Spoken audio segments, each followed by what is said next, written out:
Hello. Oh, right thing here. Go. Hello.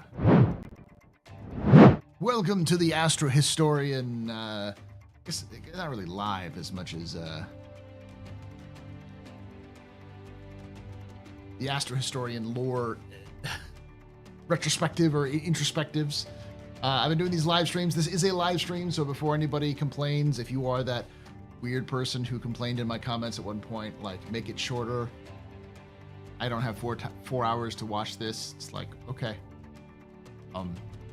live stream. But I've been doing these maybe twice a month sort of things. We'll be doing mostly Star Citizen, but I'm planning on doing a kind of a look into the great houses of the BattleTech when I get into that video, which I still want to do, but we'll see if I can get that done. I've just got a lot of work to do, unfortunately. My actual job as a teacher, because that is my day job, asked me to stick around to help students who failed some classes last year or last semester, so I have to kind of help them catch up and finish. So I end up staying later at work than I normally do. You don't have 4 hours, you don't deserve, Paul. Oh, possibly true. And of course, I forgot to do the YouTube thing. I'm gonna do my best to see if I can't get it to work. Hold on. I don't know if this will work or not.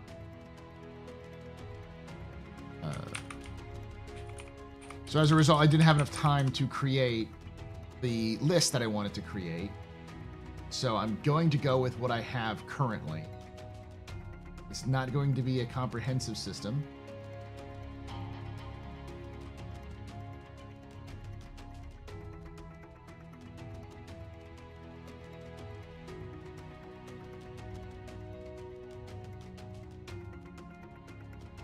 Do that. Okay.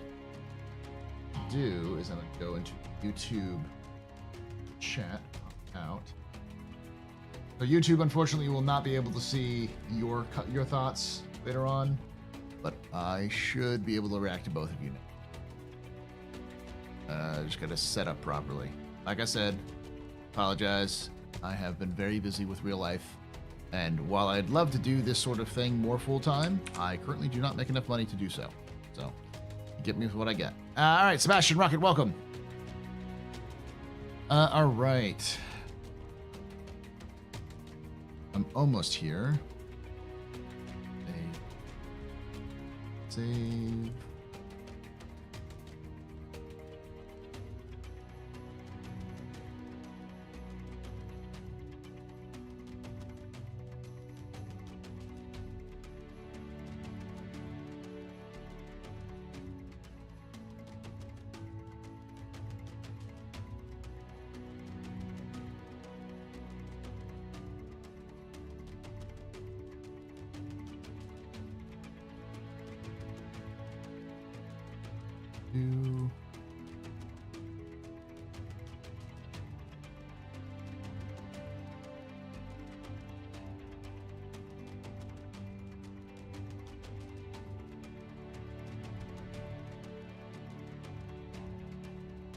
Shubin.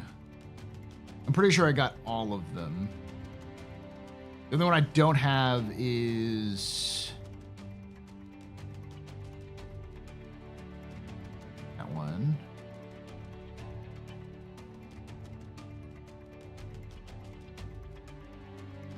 Okay.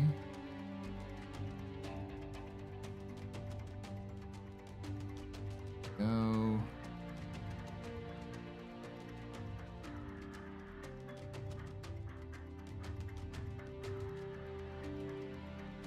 Go.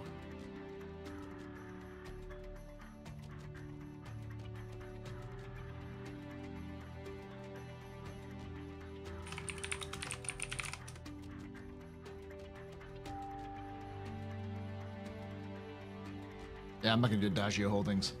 I was gonna do Adagio Holdings, but there's literally no logos for them, so.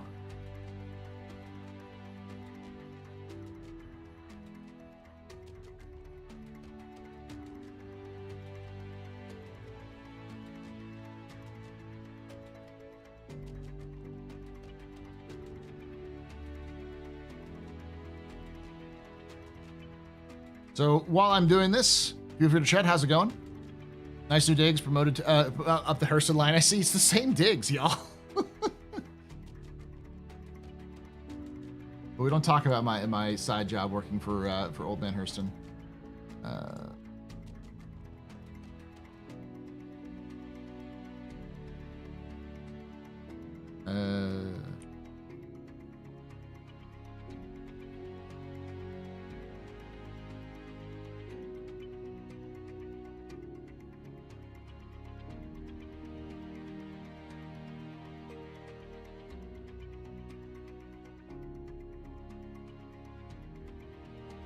Go.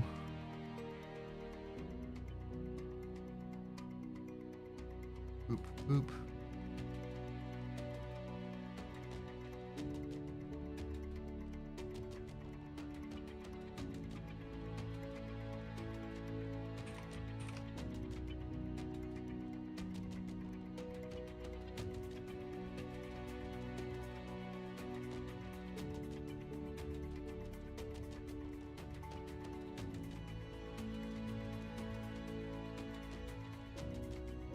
Could actually play Star Citizen today, though it was a pain in the butt to get off the ground at first. That's good. That's good to hear. Star Citizen is currently in a unplayable state for most people.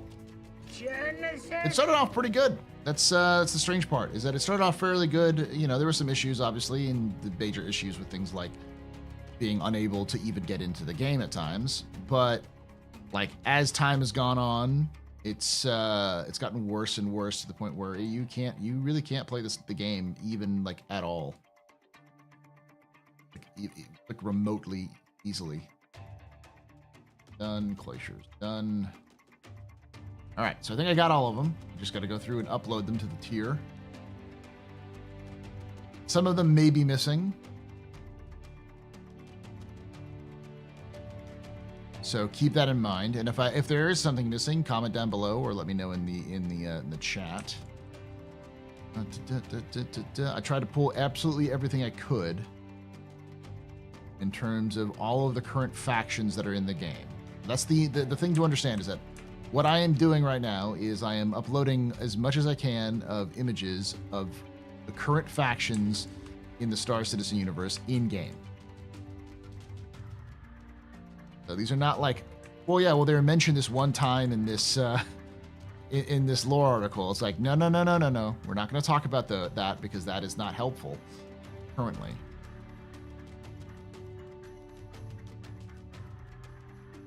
Okay, I think I got all of them. Review it one more time. Yeah. Later, we have Mike Tech, we have Hurston, we have ArcCorp. Do we have ArcCorp?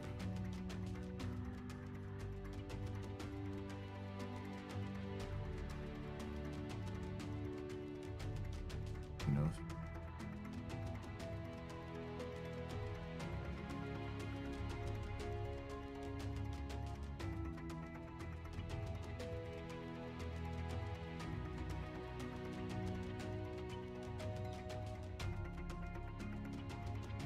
All right.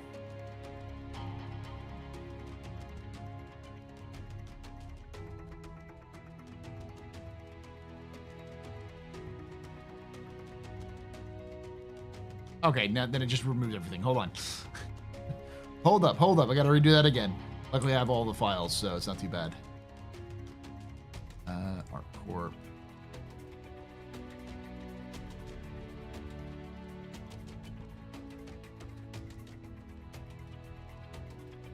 Flex.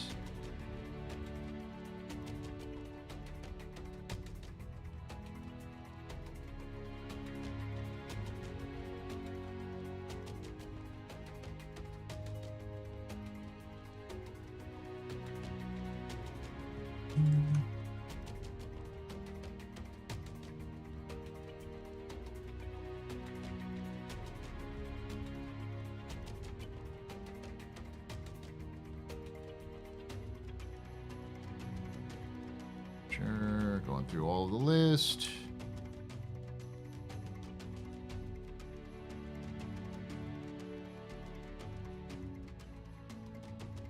Jubin.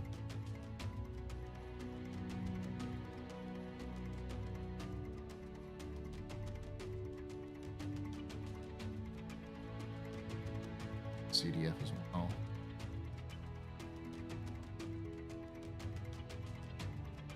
All right.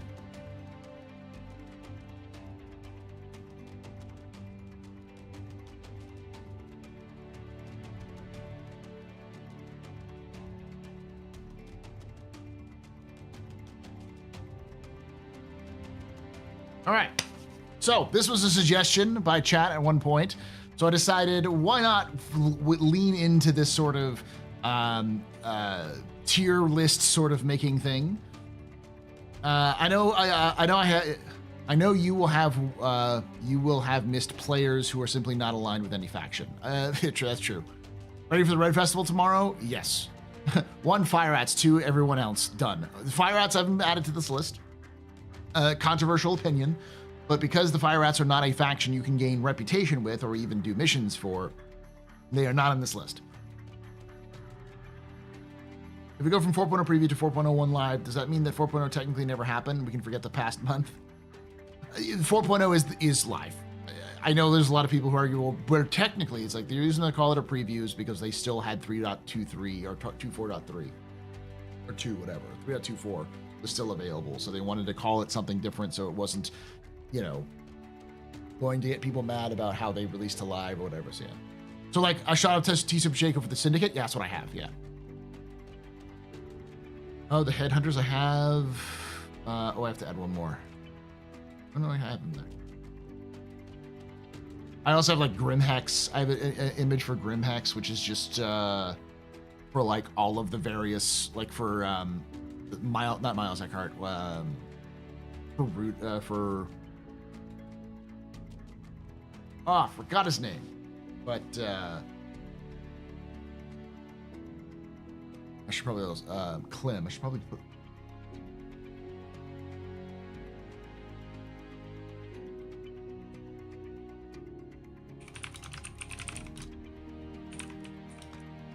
Like I don't have one for with like specifically with I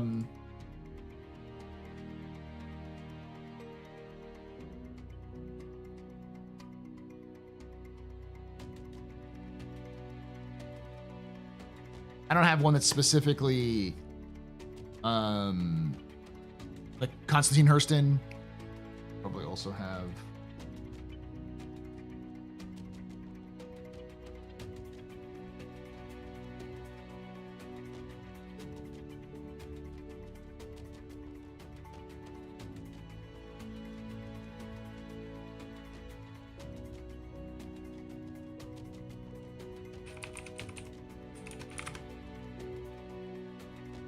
Clovis. I put Clovis in there. And I'm gonna put Constantine up there. I already have Miles up there, don't I? Did not add Miles. He should be up there.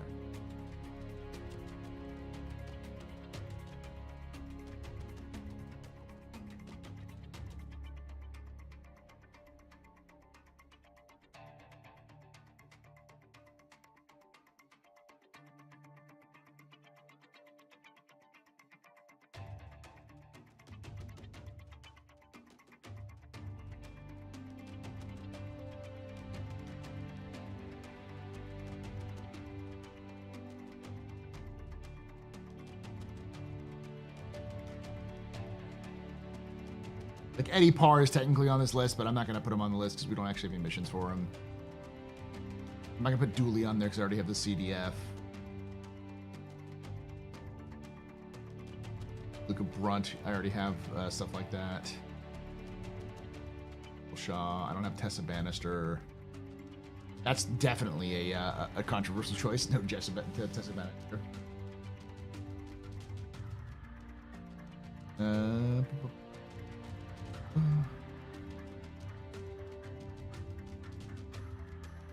Gavin E. Hurston of the Hurston Dynamic Hurstons.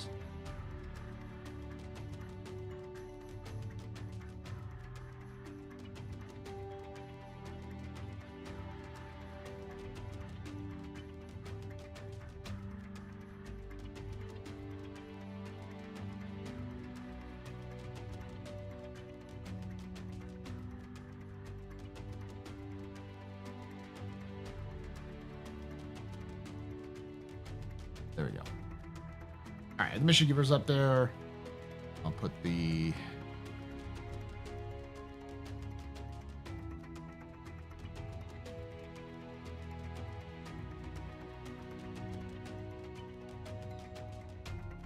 I have them up twice on accident. Da, da, da, da, da.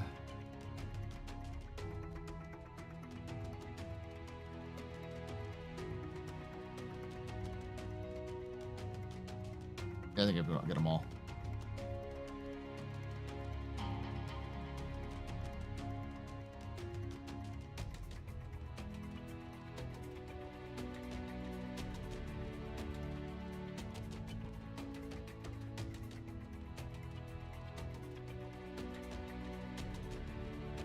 It goes Hurston, ArtCorp, Crusader, and Microtech, right? I always get Crusader and ArtCorp mixed. Crusader is beyond. It's like the third planet, right? Is the President faction? Yes, actually it is, because there are missions you can do for Kovalex. So, not Kovalex, Fisher.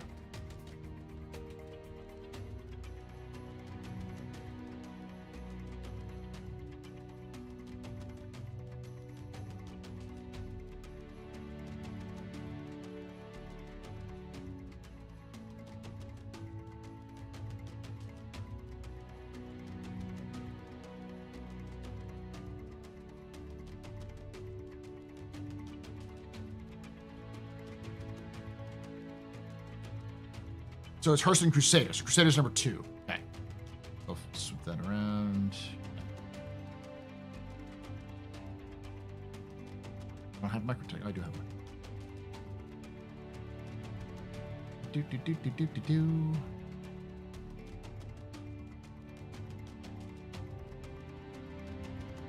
What about the woman from Area 18 down the hallway, sits in her seat? Yes, she represents the Otoni Syndicate. That's Tisha Pacheco. I have her up there. All right. Ruto, I already have Ruto. And like Klim technically is part of a multiple group. Like Klim is part of the Klim Shaw Par Syndicate, which I call. Michael Shaw isn't in the list, but Michael Shaw is a character. So Michael Shaw is a revolutionary against the Hurstons. He's part of the anti-revolutionary movement against the Hurstons. But he's working with Wallace Klim to run drugs. So he helps Klim run drugs and the person and manage like that sort of business. And then the actual muscle of all of this, because he's like kind of like he's the muscle. Klim is the sort of like the maker. He's the one who makes things and creates things. And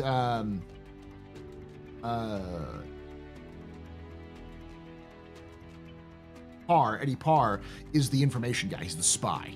He's the one who gets all the information about what's going on in the system. So, all right.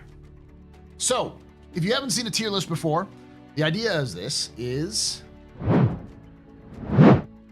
that I have a list of all of the factions here, and because this is a lore stream, I'm going to be talking about the lore behind all of them.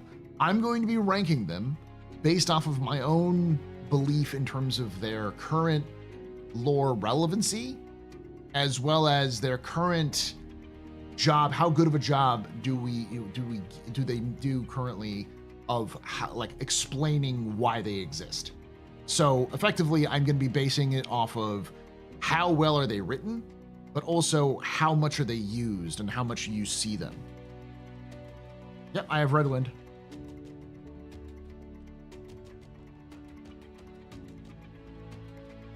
I do have Xenothreat there twice. I can't remove it. I don't know how to move it, but I realized I put it in twice. No problem, Pissport Pete. I'm doing a way for your tier list of Star Citizen Corps, basically. Well, factions. The only other rule is if it doesn't have missions in the game, I am not going to put that faction in here. Because if it was going to be all of the factions that are kind of somewhat represented in game, it would just be S tier is the fire rats, and everything else is below it. They're twice as bad. Well, technically, you could also say we have two different versions of Xenothreat. We have Xenothreat from the Xenothreat invasion, for the Xenothreat event in Stanton, and then Xenothreat in another group. The other thing you'll notice on here is like there's a couple other groups like the Horizon, and there's the one that was part of chapter 1 of Save Stanton, which there's no missions for them other than going against them. They're just sort of generic bad guys.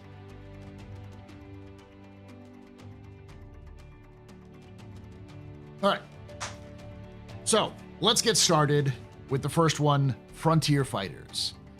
The thing about the Frontier Fighters is they're brand new. They lack a lot of context, but they are a unique faction because they're a faction that was created for the game first and foremost. So we're seeing them being developed in real time. So I'm going to give them some slack for being developed in real time. Their story is pretty cool. They're effectively vigilantes. They believe in violence above all else. Specifically, we have one thing outside of it, and it says this: fed up with the soft approach to the ruthless criminals and violent outlaws that are destroying Stanton? So are we. Join the Frontier Fighters and put an end to the Pyro Plague once and for all. Time for justice. Frontier Fighters. Oh, absolute lunatics, and I love them. But we really don't have anything beyond that. So while we know they're fairly basic, and they are a mission giver, like they do give you missions, especially for Save Stanton Chapter 2. The problem with them is that we don't have any connection to them. There's no reason. The amount of people who say, who the fuck are the Frontier Fighters, that come and ask me about that, like routinely, because I know the lore, means that like, I'm like, all right. So I'm gonna give them a B tier. I'll make them B tier. And as we go through, we might change some things. They're at least, I'm giving them the points for being a faction that's added into the game first and foremost, which is fantastic. Love to see CIG actually putting lore into the game, putting story into the game, but they did a very poor job of setting them up, and they have no fleshing out. There's no reason for people to care about them other than they're not Citizens for Prosperity. Speaking of which, I hate Citizens for Prosperity, but not because they're poorly written. They have an extensive history in the background of where they came from. We know who their founder is, who is a former Hurston Dynamics accountant. We know the reason why she founded them in the first place. She really wants to clear out Pyro for personal reasons. So I'm going to give them actually A tier because they're pretty well written. There's enough in there to say, are they a psyop? Are they just a corporate op, or are they realistic? Are they real? Are they there for like legitimate purposes? They are gentrifying, imperializing, colonializing Pyro for their own sake, but like, you know the reason why. It's not like they're just sitting there and be like, the resources, get me the flag. You know, they're not just like mustache twirling imperialists. They're like, we're here because you people keep killing us, like a legitimate reason.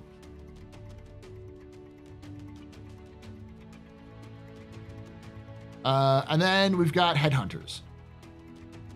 I'm going to put them at the same level as Citizens of Prosperity, probably slightly above them. We know a lot about the Headhunters, where they were founded, but we actually know less about the Headhunters than Citizens for Prosperity. But they have such a unique look. Like, Citizens of Prosperity have sort of a generic look to them in terms of their attire and stuff like that. They're sort of generic frontiers people, and they kind of have very standard gear. But the Headhunters are just, wow. They're like, their visual storytelling is fantastic.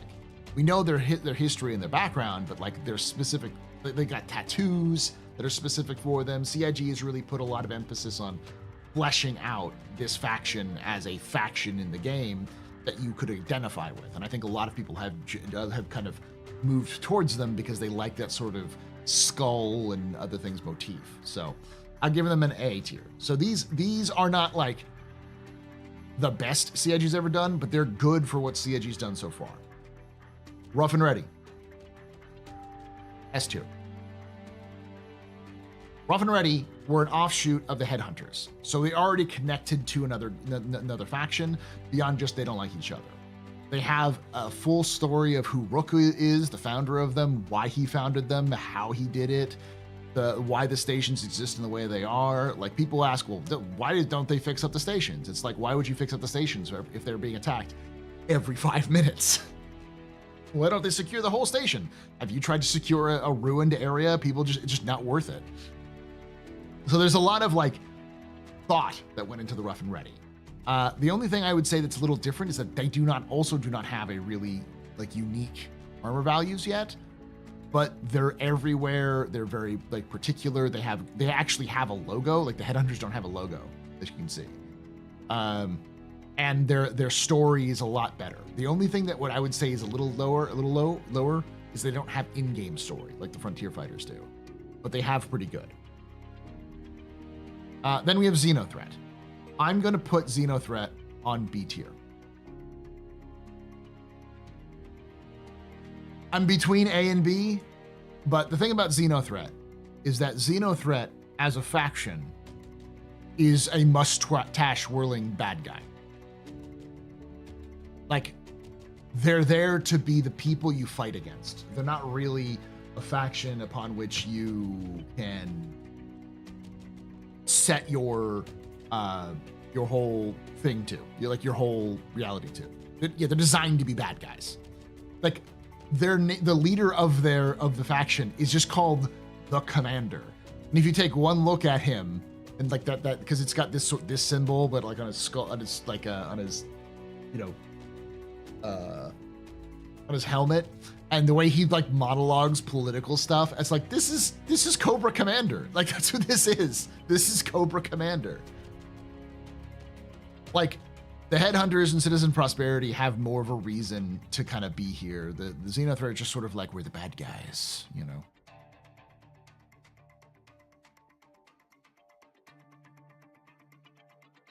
All right, so I don't know why I have Grimhex here. For what's his name?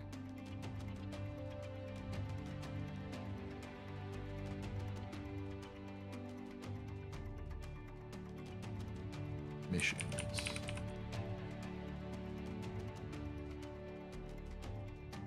Or what is his name? He used to be a big one that everyone liked. Vaughn. This is for Vaughn, because we don't really have much for Vaughn or anything else. So Vaughn, who I'm going to put over here, I'll put back over here. I'll get to him later. All right, Bounty Hunter Guild. I will say they're an A tier. They are very, very popular. Everyone who wants to do combat works with the Bounty Hunters Guild. The way that they're integrated into the game works. The fact that before you can even do any security missions, you have to like do their like sort of testing, their own sort of like contracts to make sure that you know what you're doing before you can actually take contracts for higher tiers and the other securities. And that it's clear they're also going to get more fleshed out as they go. They're the sort of this overarching organization.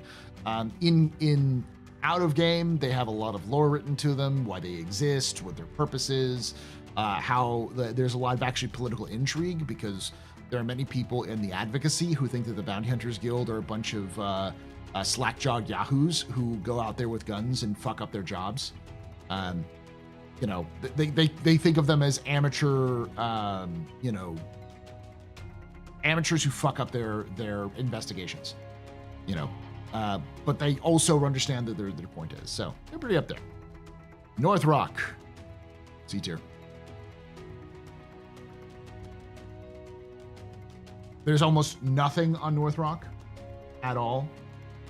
I'll look through. Let me pull it up real quickly so I can show you. I can tell you.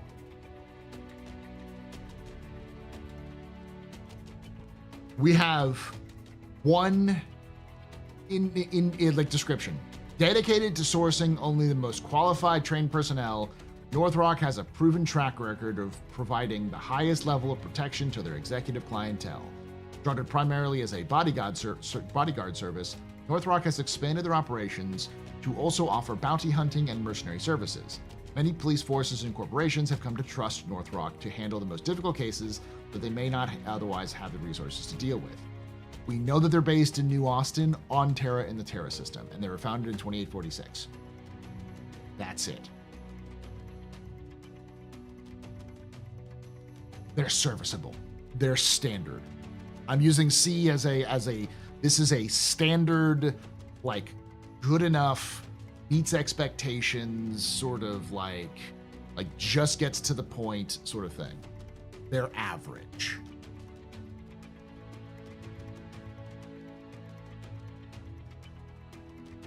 And then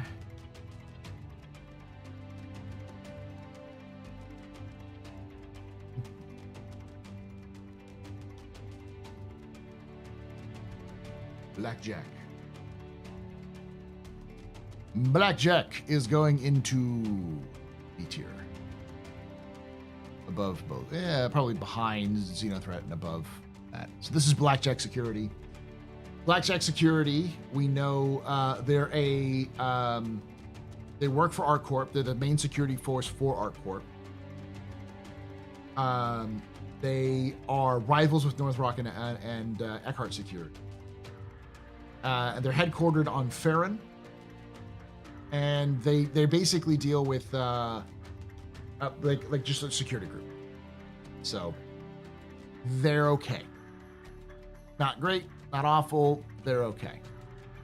So how are we ranking these? As I said before, since people are coming in late, I might pull off hardcore because I don't think we have anything. I'm basing them off of their impact. Excuse me. Their impact in the game right now. So like gameplay, and then the kind of story that's behind them, especially if it's higher points if the story is in the game rather than outside of the game. Like the amount of world building they do. So for instance, North Rock is serviceable, but there's really like this is their logo. This is their logo. Like, seriously? That looks like clip art, CIG. Like, CIG has not done any sort of extensive work on this group, other than sort of filling out the basics, making a basic logo, and using them as a backdrop for specific missions. Blackjack not only has this sort of more, unique look, they also have other connections. Like, for instance, they have a direct connection to Ticia Pacheco. Ticia used to work for Blackjack. Before an injury happened, she lost her eyes, but she had to get cybernetics. And so then she is using, from Blackjack specifically. She still has connections with Blackjack, but she also now runs the Otoni Syndicate in Stanton. So, Pinkertons, kind of. I would say the North Rock are more like Pinkerton, but similar. They're sort of private police.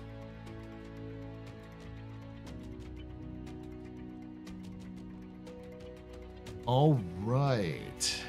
Then we've got Kleischer.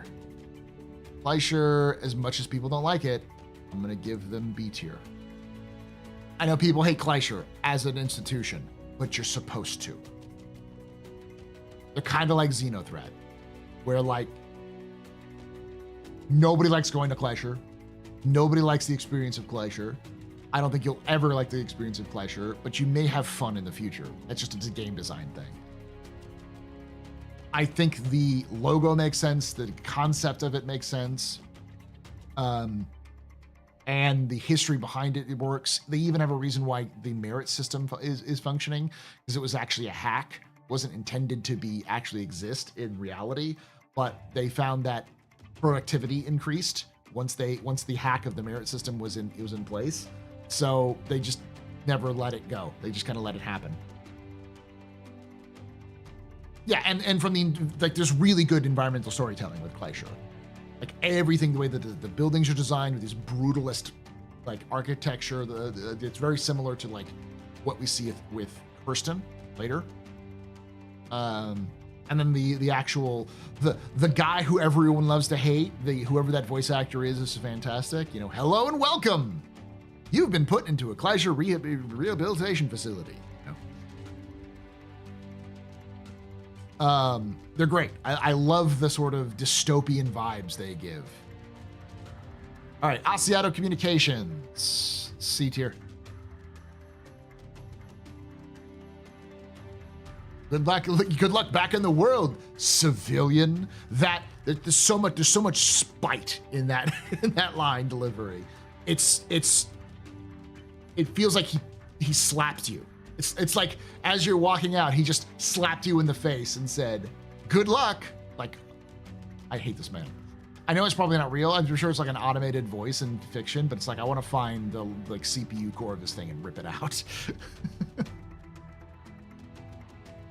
Cutlass has him as a stream AI. See what I mean? Like it's already iconic. Like that alone gives it more character and flavor. It's similar to like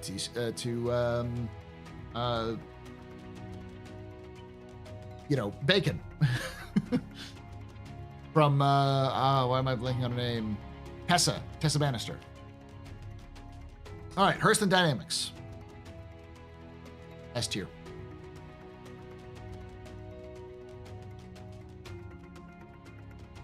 Probably higher than Rough and Ready, S tier. Kind of along the lines of Kleischer and Xenothreat.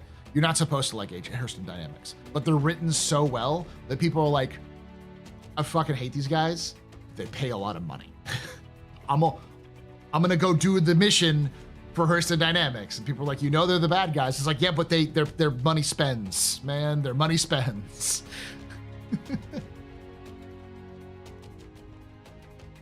So the fact that we have a full breakdown of who they are, we even have a mission giver who I had to kind of give off and give his own side piece.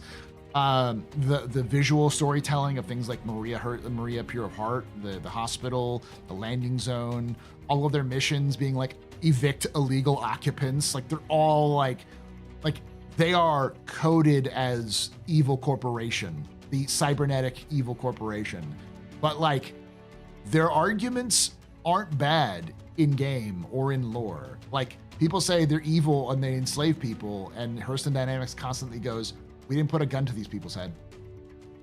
You all threw them away.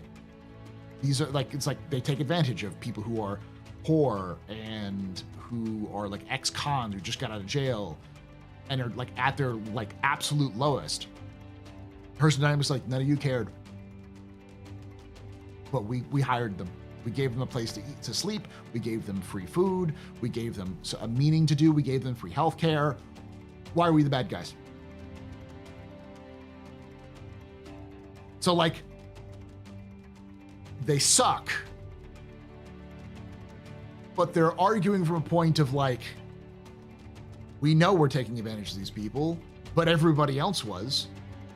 The kind of like that moral loophole of being like, you got to deal with the problems, but you're not going to deal with the problems because we live in a society. And so none of you can get rid of us because we make all the weapons of mass destruction for the military. They're like that much more frustrating because they also build giant golden statues of themselves.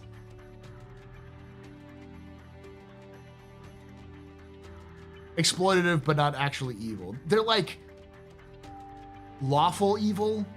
I don't, like they have standards. They're not there just there to mess everything up. There's a reason behind what they do. They're definitely like they're definitely not morally correct, but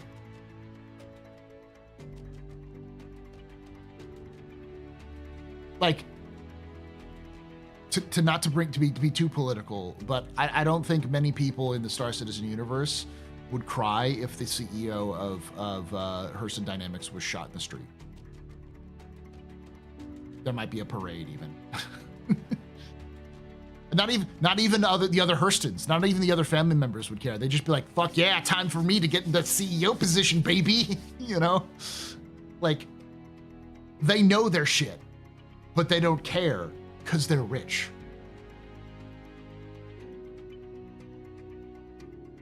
Crusader, I'd put up there with S tier too. Lawful cruel, that's a good way of putting it. I'll put up there S tier. I think they're a little bit lower than Hurston's just because the Hurstons and like their jobs, like their missions make a lot of sense. Crusader's missions, like I'm gonna look over some of the missions specifically that they give. So like Crusader Security has freelance bounty hunting stuff.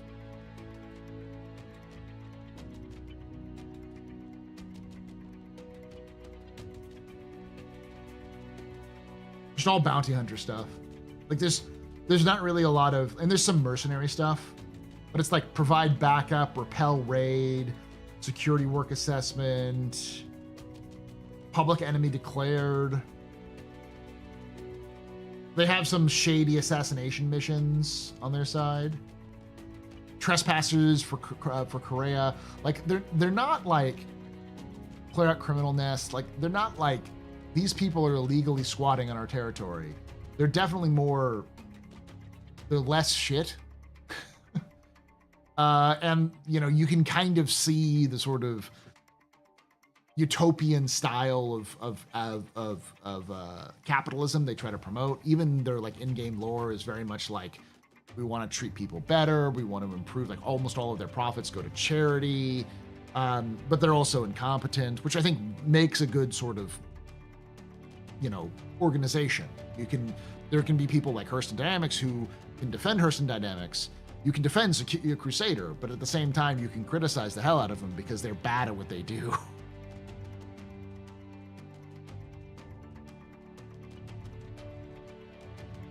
Sure, if U.S. healthcare is indentured, you turned it even after death. You serve as an employee. So yeah, I would say S tier. They're probably one of the better written factions in the Star Citizen universe, and I'd love to see the evolution of them because it's clear that their evolution is moving away from their sort of pacifist roots, even if that was more by accident because the developers wanted to create more violent ships with the Crusader aesthetic. I actually kind of like that direction because the current CEO,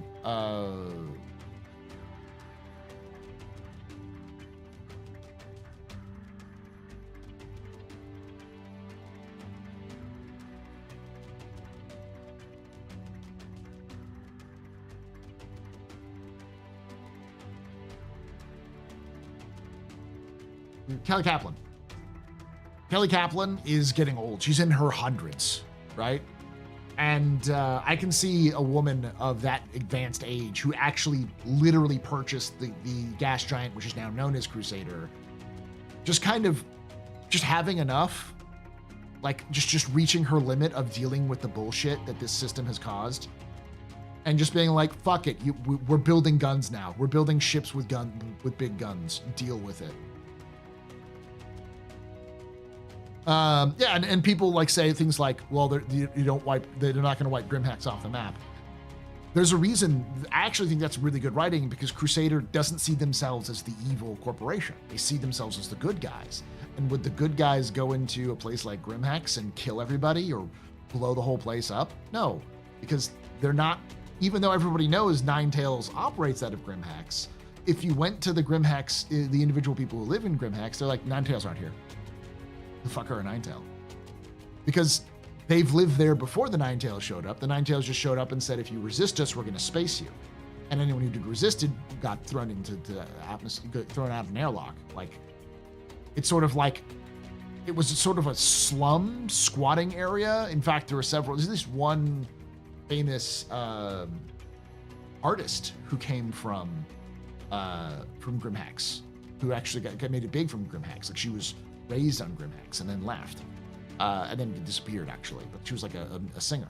So like Grimhacks is like a cultural location. It's sort of like a ghost town that's barely holding on. But and then it became more violent. So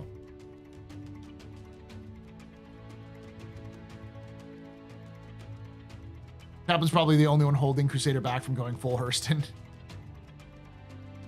All right, Microtech. I'm probably gonna put them in A tier. The problem with Microtech is that Microtech doesn't nearly have as much of background information. I would say they have less flavor than, and for that same purpose, I'm gonna put ArtCorp here as well. They have less flavor than the other two, like the two extremes. Like most people will know Microtech for being Space Apple. You know, that's sort of their aesthetic. and of course, the Moby Glass and stuff like that, and but like their history doesn't matter that much. They don't really have a ton of things to say. Everything that like makes Microtech unique, like the possible future Boreal Stalker, which will be added to the game, that was all made by another company that happens to be in Microtech. Microtech is just kind of boring as a faction. There's no goals behind. We're just going to sit here and make computer hardware, which for right now doesn't really care. Like if CIG pushed them forward and said something like they're developing artificial intelligence systems, and like that's their big thing, and that would be sort of the conflict. Like they're pushing AI really, really hard, and they really want this AI to function. And this is going to mean that they cut corners, and that causes them to explode in your face. And while that seems like social commentary, because it could be, that's always been a theme in Star Citizen, is that AI will eventually screw up and kill everybody. So yeah, AI is banned, but we do have the current Imperator wants to bring AI research back, and who would be better than a Microtech to experiment more with AI. Yeah, I want them an umbrella arc. Yeah, exactly. They need to have some sort of like build a giant robot death machine that goes out of hand sort of thing. Everyone knows that Grimhex has bad guys, but they're not all bad guys. Exactly. All right, so this one's a little different. This is the life insurance company, the company that sends you out to go find missing people. C tier. The same. They're kind of like Asiato, where you have to go repair. Actually, I'd say Asiato's probably. Asiato, which has the sort of the like AT&T, the phone company. They're serviceable. They have more history and stuff like that than North Rock, but they're like not that much. They've been around for a while. That's about it. Same with the life insurance people who go ask you to go like gather bodies and search for things. It's like they exist. There's not really a lot of information behind them. So Kovalex B tier. A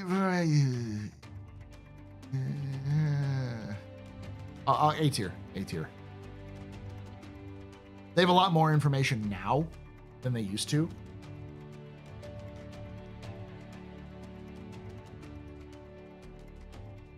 Just because you're a bad guy doesn't mean you're a bad guy. I'm bad, and that's good. I will never be good, and that's not bad. There's no one I'd rather be than me. Thanks, Satan.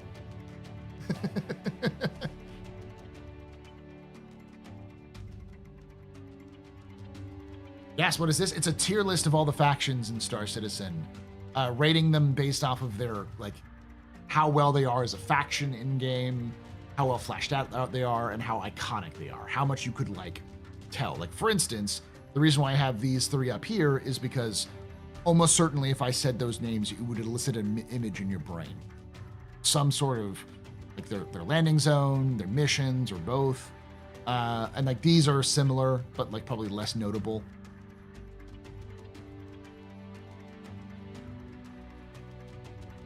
Ling D. They're supposed to be in the game. They're a delivery route. Oh, they're delivery. They're not even like. So yeah, it's a box mission. Red Wind is probably upper C. But yeah, Unified's also down here in D. Like, they're not even in the game anymore. Like, CIG removed the delivery missions in 4.0, and I know they want to add them back, but like, they're here. They deserve to stay here for a while. Shubin, mostly because of their inclusion in Squadron 42, but we don't have a lot of them. I'd say here. C tier. They're fine. I'm sure we'll get more information with Squadron, and that probably might lead to more missions and such. But for right now, they're serviceable. Wildstar. Wildstar is gonna get upper C, lower B. Just because of how unique they are, they have a full score. They have a full backstory, like why they exist. They're an independent race group made of independent racers from the Stanton system, specifically to help new racers starting out who want to break into the professional league. So they're kind of like a semi-pro league of racers that kind of do illegal or underground racing. Yeah, they're pretty good. I'd say they have a decent background and they have good representation because of the racing. Like if you want to do racing, you got to go through Wildstar. So they have some flavor to them that makes them unique and different. CDF. S tier. Probably better than Rough and Ready. I'm kind of folding in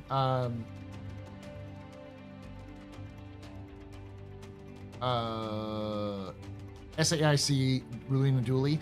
And by the way, someone commented on another thing, said there's no such thing as an SAIC, it's SAC. And I was like, bro, what? It's SAIC or SIC. It's like, no, it's SAIC in the Star Citizen universe. They say it like that. They talk about it like that. They constantly reference to them to SAIC. Just because if you're in the police, if you're in law enforcement and you go, well, it's special agent in charge, so it says SIC. It's like, cool. That's not how this fictional universe uses it. It's SAIC, dude. But anyways, they're really good. They're really well fleshed out. There's multiple missions for them. You get an idea of who they are, how they function. You have people who get attached to them. How many people have done those missions? Did those missions early on for Xenothreat to get the CDF chest piece? It's not very impressive, but goddamn, do I have that thing, and I love it.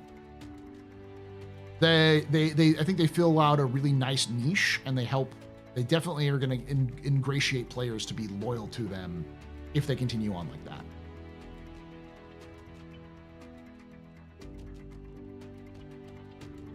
SAIC, Ruina Dooley. Ninetales. A tier. Below Kovalex. Ninetales are good. They have a lot of flavor. And they've got enough mystery to keep them interesting.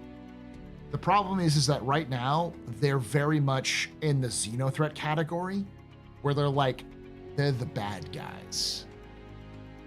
You know, there's not a real reason for you to like or dislike Ninetales, other than the fact that they're the bad guys.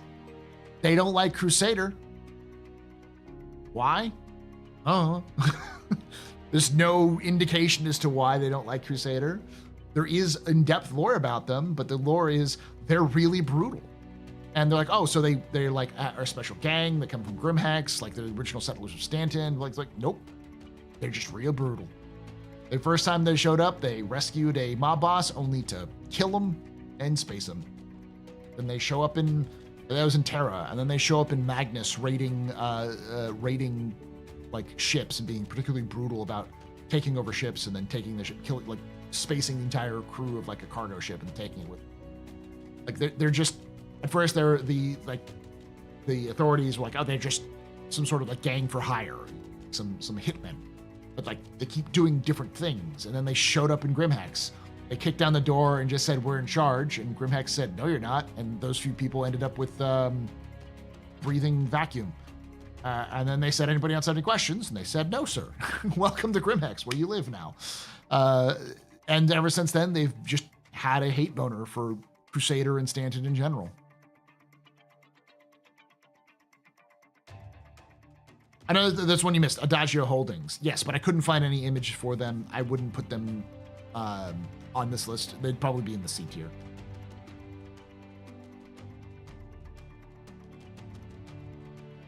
Independent speaker, wrong chat for that one. You're going to want to talk to somebody else. This is more, we're going to talk about lore here mostly.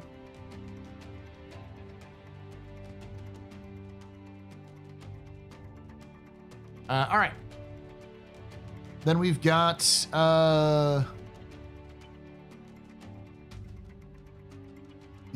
Dusters.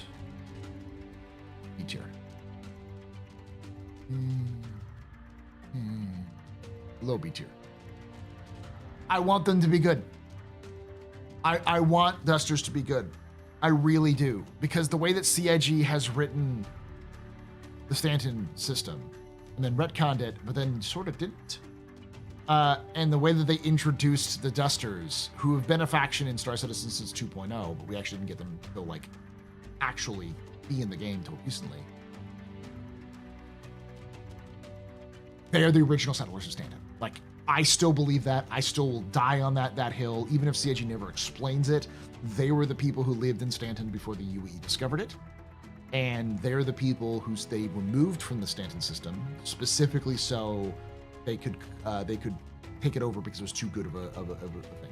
They become 1,000 times more interesting as the descendants of the indigenous population of Stanton, the original Stantonians,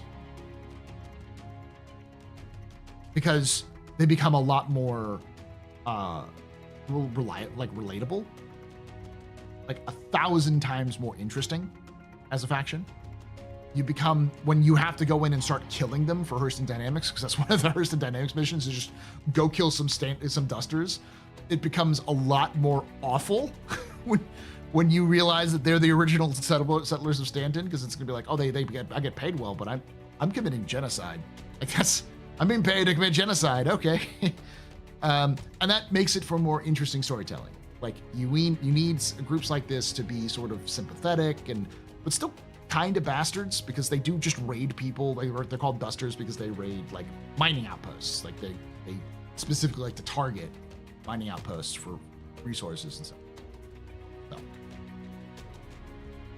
all right, Nova Riders, C tier. Nova Riders and Low Riders, kind of put them in the same boat. They're serviceable. We don't know enough about them. We know they're sort of generic bad guys and arena commander. We know the reason why. Many different pirate groups have taken the mantle of Nova Riders in the past. They're one of the oldest pirate factions in the UEE. But yeah, they're kind of bland. There's only a couple missions you could take from them anyways. So, all right, Vaughn. This is the mission givers here. Vaughn, C tier.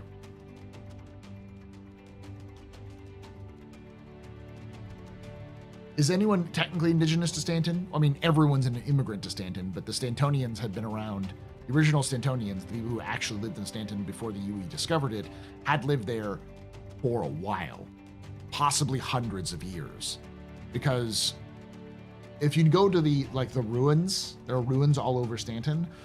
Those ruins are the same style of buildings that are from Pyro, meaning these are people who came from Pyro to live in Stanton. Pyro was discovered in the 26th century, and Stanton wasn't discovered until the 29th century. So, say the 27th century was when Pyro kind of went to shit and everyone left. So it could be that the jump point between Pyro and Stanton was discovered like 200 years ago. And it's clear that the people who lived there before the UEE showed up did not like the UEE, because that's where they were living out of the UEE, and didn't tell anyone where they were. So, yeah, I'm gonna say they're interesting, but yeah. Vaughn is, I'd say, C tier because we don't have any audio from him. We have nothing. He's a mission giver in name only. He gives you missions that are text missions. People liked him. He was interesting for people because then he made a lot of money for them. But like, I guarantee you nobody read the flavor text for him. There was no connections with him. He's just sort of there. Latest in Vega. We're gonna be pretty short here because we're gonna do question and answer after this. Ruto is B. Better than Xenothreat. Rudo has 1,000 times more personality than any other mission giver, other than than Miles Eckhart. Not even Eckhart,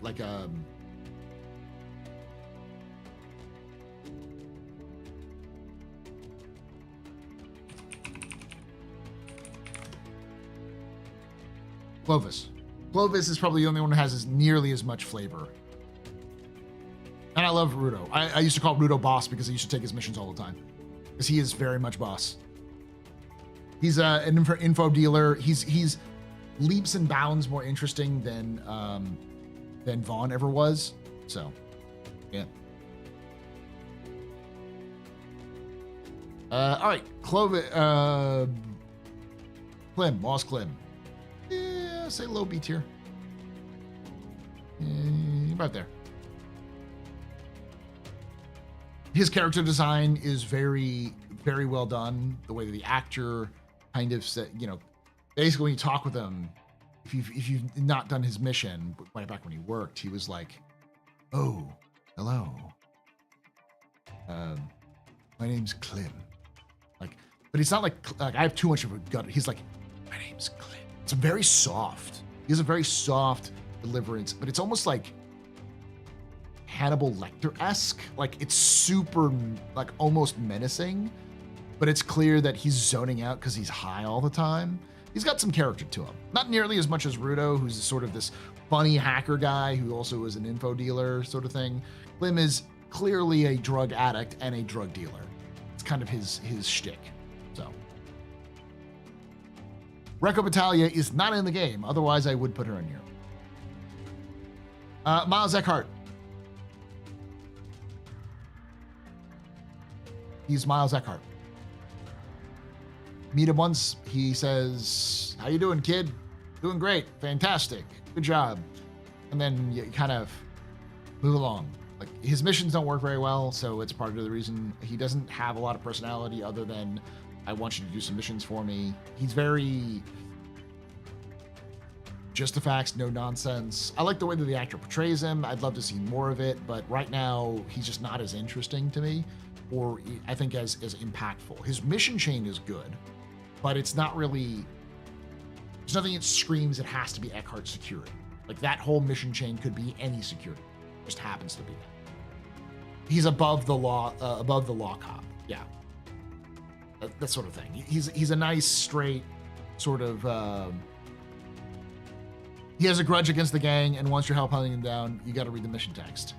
Oh, for Miles Eckhart? Yeah, but that's the problem. If you have to read the mission text, then the flavor text, then it gets lost. There's no reason for me to go, why does he want this gang killed? I usually forget the name of it. It's L something. Why does he want these?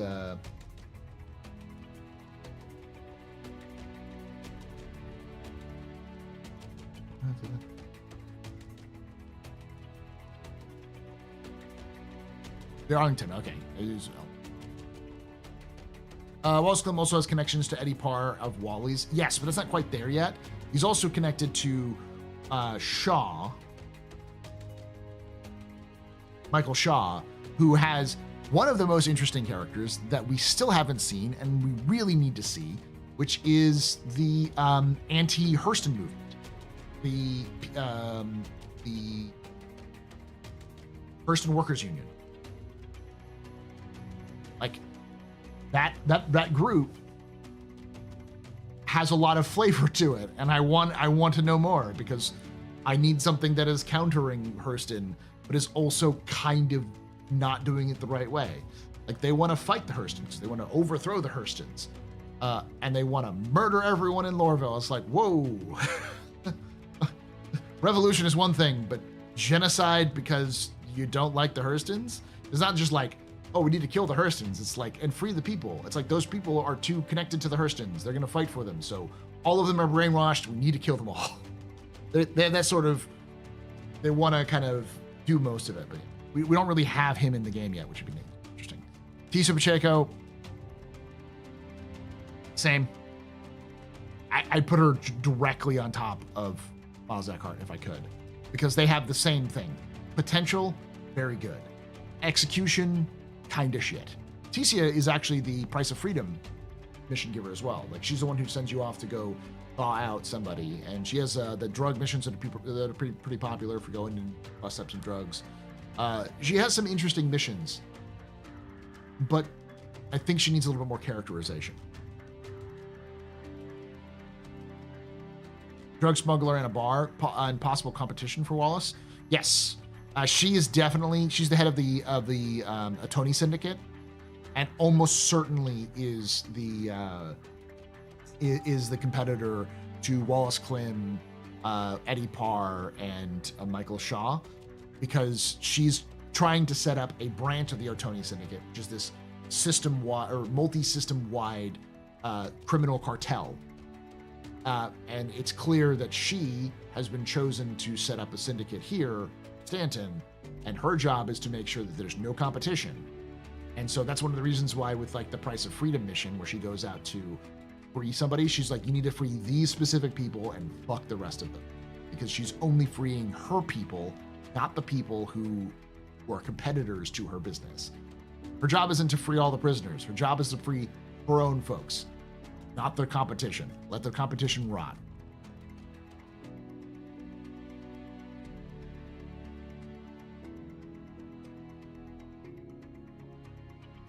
So we're almost done. There's not a lot of mission givers. There's probably a few that I'm missing here, other than the because there's a couple new ones for Pyro. Person name. Okay. Beach here. A lot of what Constantine Hurston rides on is Hurston. He's a Hurston, so that makes sense. His missions also make sense with Hurston's, and the way the actor delivers, because sometimes when you go to meet him, when you first meet him, he will do as old Ned Al and I call it, he'll do the finger. He's working, and you walk up to him, every so often he'll see you come in, he kind of looks over, goes, as he's still working. Mind you, he called you. He wanted you to show up to his place. And he has the gall, the absolute pomposity to tell you to wait. You are not his priority. His job is his priority. You are a contractor. And that's, like, man, if you weren't so rich, like, if I wasn't making good money off of you, and that's great. It's great because you can see the Hurston come out on him. When he does stuff like that, it's like, that's the Hurston. That's the I'm better than you. You should learn from your betters. Contractor. Like he's almost like despises you, but he's smart enough to know that he might need you in the future. So the second he's done with his work, he immediately goes, "Oh, I'm just a bumbling British man. I'm Constantine Hurston of the Hurston Dynamic Hurstons. I'm just here. I'm just doing my job. Like very, very, and it's an awful British accent, by the way, but you get what I'm saying. Like he's very like befuddled and charming and tries to pull that across, but still kind of that young sort of like he tried to go for that young sort of appeal, or just like, oh, I'm just a young man trying to make it on my own sort of situation. And I love it. I love that you can see the mask slip every so often. The actor did a really good job, and the writers did a pretty good job with this one too. The problem is with all mission givers, there's just not enough to go on. We have like 2 or 3 sort of interactions with them outside of like mission flavor text, and I'd love to see more. But young pomposity, yes. All right, and the last one, Clovis. B tier. Actually, you know what? I'm gonna do some A tier. Clovis creeps me out, man. Clovis personally skeezes me out, and I know that means that he's well written and well produced. Clovis is the guy who he calls you, you show up to reclamation and disposal, and he's coughing, And he's like, terrible weather we're having today, isn't it? And as you kind of talk with him, you start realizing that like he called you here. He's starting to do small talk with you because he wants to check to see if you are who he called. And the second you do, he's like, oh yes, let's talk. And he's kind of weird. Like I feel like he's hitting on you the entire time he's talking to you. Like he's talking business, but there's another type of business he's thinking about. Like he's eyeing you like, yeah. Doesn't matter what kind of character you are. He is an equal opportunity man, and he's also very, very kind of like sickly, but still has sort of this almost evil side to him. He feels like he's definitely breaking the law.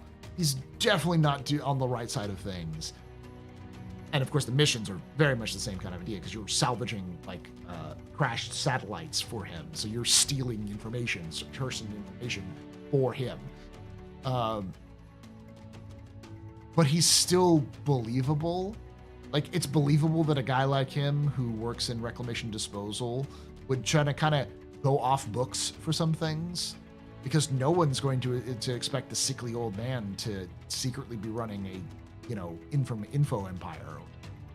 So, yeah, he's just passionate about scrap. Exactly. Man's been chain smoking 20 packs a day. Is it Mark Hamill? No, it's not played by Mark Hamill. The actor who plays Clovis Darneely, we don't have his name. We know, for instance, Miles Eckhart is played by William Meredith. We know that T.C. Pacheco is played by Katrina Nair. We know that Eddie Parr is played by Sia Alapour. We even have Michael Shaw, but we don't have anybody else. So yeah, that's my list. So going through it, Person Dynamics, Crusader, CDF, and the Rough and Ready, S tier. Well-crafted, good diversity. There's a personality behind them. There's a reason why you'd want to work for them. There's a reason why you'd want to go to where they are. You get an identity behind them. A tier, Microtech, ArcCorp, Bounty Hunter Guild, Headhunters, Citizens for Posterity, Kovalex, Ninetales, and Clovis Darneely. You have an idea of who they are. You may forget that they exist every so often, but when you interact with them, you can immediately tell who they are and what they do. Like there is a clear indication of what the way they're moving, either by their mission flavor text, by the performances, by the environmental storytelling, by their costuming. There's a clear indication of what they are. B tier, slightly above average, it's serviceable, could use some more fleshing out, but it's not bad. That would be Ruto, Constantine Hurston, Xenothreat,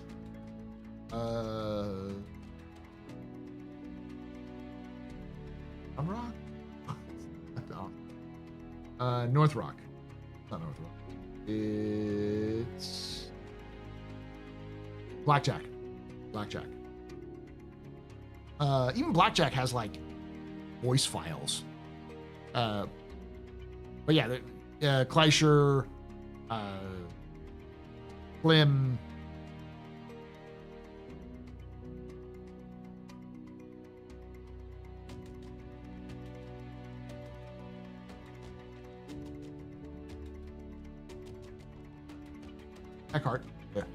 Eckhart,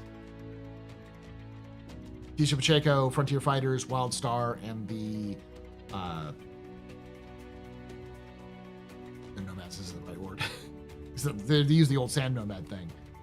Dusters.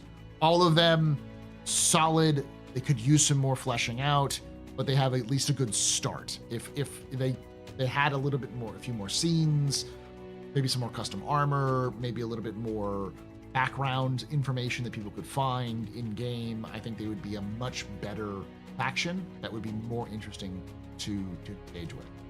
Then we've got Vaughn, Nova Riders, Asiato, Redwind, Shubin, North Rock, and the life insurance companies. They're C tier because they're serviceable. They function as a basic mission giver for a basic story. They need a lot of work because they're just background. World building is all they are. which is fine. Sometimes you just need an organization that's world building. You don't need anything to tie to. But as we do with Reputation, they're gonna need some of the more details. And lastly, Ling and Unified, only because they didn't have any fleshing out whatsoever as far as I could find, and they're both missions which are specifically dealing with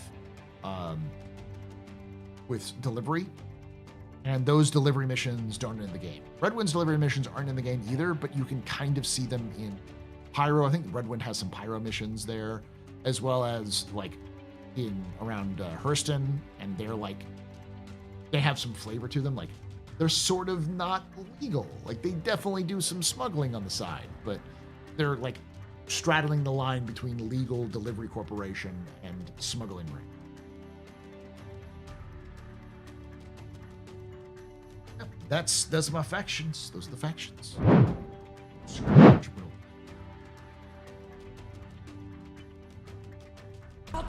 So this is the part where we're just going to hang out and talk a little bit of lore. I'll probably go on for another 20-30 minutes and then call it.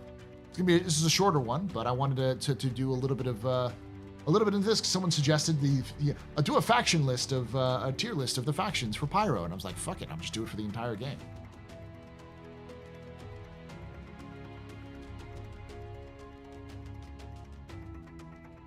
The Arlington missions, yeah, the Arlington missions are. Yeah.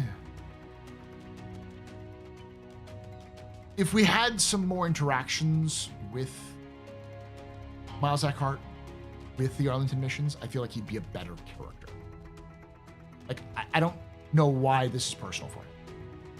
Obviously it is. I'm thinking in the mission flavor text, it says it's personal, but like, if you gave me an indication as to why I need to read the mission flavor text, I would have done so.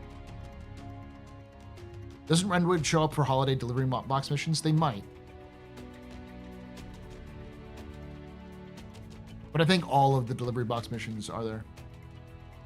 If there isn't a smuggling faction on Magnus, we riot. If there isn't a smuggling faction by 1.0, we riot. But yeah. Technically, for instance, the Headhunters are there. We've got the Drop Kings, which are another smuggling group. They're both smuggling groups, but Headhunters don't have any smuggling missions specifically.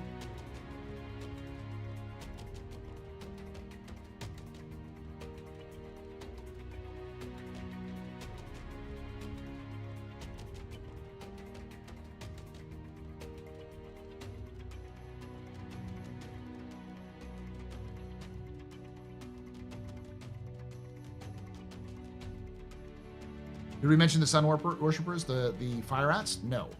There, like I said, the Fire Rats aren't on there. The I forgot the Vigilante. Overwatch? No. I can't remember the name of the Vigilante. Someone who's gonna know. But like, there's an entire group of Vigilantes, which is like basically a Sentai team, Super Sentai team, but in Star Citizen. They wear their own color power armor and everything. Overlords, that's what it is, Overlords. They're the Power Rangers in space. They're the Power Rangers if, they were rated R. And then you've got like the Drop Kings, who are the rival to the Headhunters. You've got Horizon Gang, which we haven't seen much. There's also mentions of other gangs that exist, which you haven't seen, so yeah. Question, if you could design a mission giver, what would she look like? A background story from a certain faction. I think I would make, okay, so if I was to do a mission giver, I'd want to do them for the Pyro factions, because right now there's not a lot of like sort of identity. And even though I am not for Citizens for Prosperity, I feel like if you could do a mission giver for Citizens of Prosperity, make it the founder of the Citizens of Prosperity, or like one of her lieutenants, whose job is to coordinate outside efforts. So like bring in volunteers who are helping out and that sort of thing, whose sole job is to sort of like manage both sides, both like security and protection, but also to deal with outside consultants like players and mercenaries to come and stuff. I'd make her sort of stressed all the time, like constantly on the edge, because she's puts the whole weight of the world on her. Like there should be a cup of coffee on her desk 24/7, and she should always be up. Like you should never find her sleeping. her complain about like needing more stims to stay awake, to keep moving, and you know, have her be more an idealist, believe in the cause, but also sort of like slips out that she sort of has a disdain for the people who live in Pyro. Like even the people who have worked with Citizens for Prosperity, who are native Pyrites, to be like those people. Like there's clearly some animosity as to why she's there in the first place. This I found it really interesting. I want to do stuff like this with live streams because it's like that wouldn't make a good video. Like this tier list would be an awful video to make. No one would watch it. It would be kind of people are like, I don't know who these people are, because I'd have to kind of explain a lot of these factions. But sort of just kind of hearing about it and talking about it can make sense.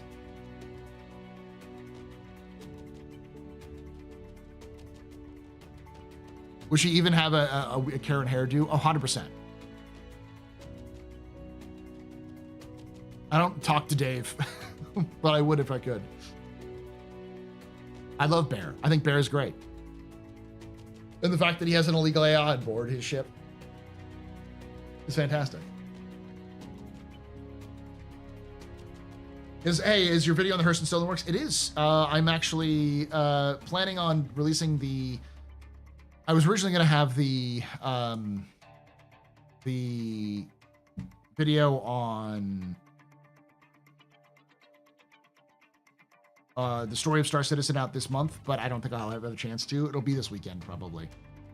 It's being written. After this stream is over, I'm going to go back to writing it and try to get that done. But I've also been working on the Hurston video. But specifically, I'm going to give that to my editor, who is currently working on the complete history of Star Citizen lore video. So, like, that is being worked on. It should be finished soon-ish for Patreons. And once he's done with that, I'll hand him over the Hurston stuff, but I want to get this one done first, so I can. What faction will you back in Phase 2 of Save Stanton? The Headhunters. The Headhunters have been around for 300 years. Like, they've been in Pyro longer than Stanton has been discovered. They've probably been in Stanton longer than the UEE has. They probably went there at least once or twice. They've been around since the Wars of the Prophet, like early 2600s. They've evolved since then, but they've like controlled large parts of Pyro since before Xenothreat. Even the Rough and Ready are technically like an offshoot of them. So in general, like, I think they are the true inheritors of Stanton. They're the people who should control Stanton. And they have more of an interest of what Stanton wants in mind than the Citizens for Prosperity. That being said, the Frontier Fighters are exactly what I expect when it comes to dealing with violent outlaws. The Frontier Fighters are vigilantes. They do not care about law. They do not care about justice. They want revenge. They say they see a system that has failed them time and time again, and their response is pick up a gun and shoot the bastards. I'm done trying to deal with trying to enforce the law when enforcing the law doesn't do shit and it keeps happening. So we're just going to go in and we're just going to murder everyone, men, women, and children. Fuck it, they're all animals, and we're going to let everything else sort out. That, I think, is the most Pyro attitude to any of the factions that are dealing with Pyro. But I also think it's just a more violent version of what the CFP are doing.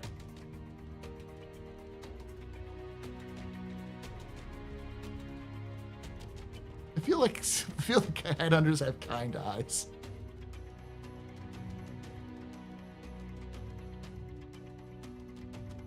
But at least, like, them coming in and trying to conquer Pyro is a little bit more honest. Like, at least that's, like, more, like, yeah, that's what you want to do. You want to come in and kick out the locals and take it over. Like, be honest about it. None of this, like, we're here to make this system prosperous by improving the chances of, corporate corporate interactions. We're trying to make it so that people can come vacation in Pyro. Like, fuck you. You're trying to fucking kick out the locals so you can take over. Like, it's no different from what the Frontier Fighters want to do or what Xenothreat wants to do. It's just, you want to do it with a corporate doublespeak. I really don't like CFP. Like, that's how I know they're well written, because I don't like them. Because they're believable. Like, the fact that they threw in the little things here and there, like, oh yeah, this is founded by a former Hurston Dynamics accountant. It's just like, they knew the moment you slip that in, people go like, I don't like you. Who the fuck are you? Like, Hurston Dynamics accountant? Here's the thing as well. If you start looking into the lore, Hurston Dynamic accountants are absolute monsters. Like, they do some fucked up shit to keep them in the books. Like, they will hide all of the crimes of the Hurstons. That is what their primary job is. They're cleaners. They deal with all of the financial crimes and wipe them under the rug. So the fact that she used to work for Hurston Dynamics makes me go, you've done some fucked up shit. Like, you've probably killed more people than anyone in Pyro has.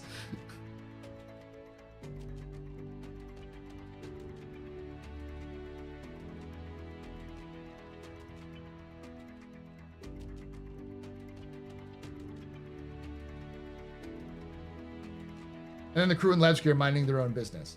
True, yeah. The People's Alliance are minding their own business, but they are revolutionary. Like, they do want to overthrow the UE. Like, it's not an if, it's a when. Like, they want to. They just don't have the resources or the power. So right now they're just playing hippie commune.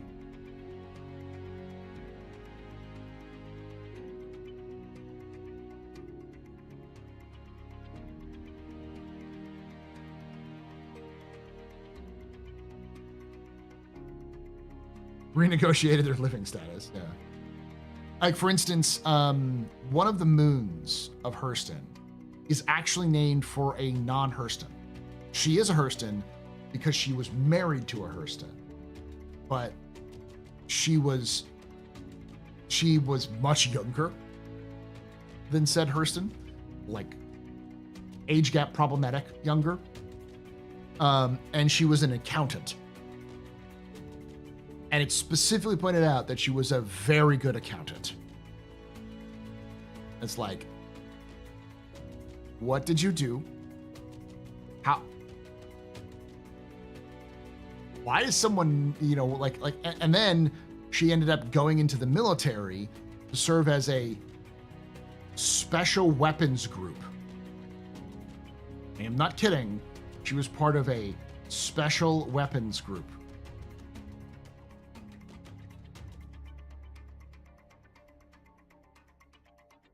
She died in the First Tevaran War as part of a special weapons group. Like, is this like biological weapons? Was she just like, was she making weapons of mass destruction? Why is an accountant part of a special weapons group? What the fuck is going on here? There's enough questions in it to make me go, there's some stuff here, which is very, very bad. Like, very bad.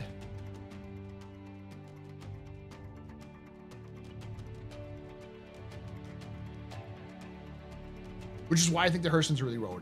Like the more I've learned about the Hurstons, the more I'm like, why can't we, please, I need more Constantine Hurston missions. I need more like interactions with the Hurstons. I want to hear more about the Hurstons. I love their messy ass family. This family is so messy. It's so wonderful. It's like the tea is everywhere. I think people would love a good succession story. Good old dynasties fighting each other, stepping on each other for power.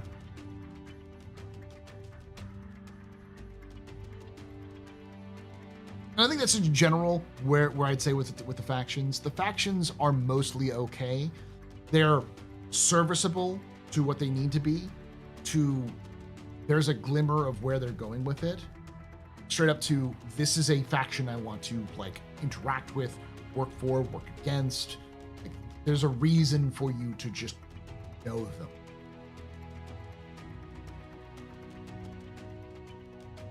You probably she volunteered, not as voluntary, possibly. Well, she did.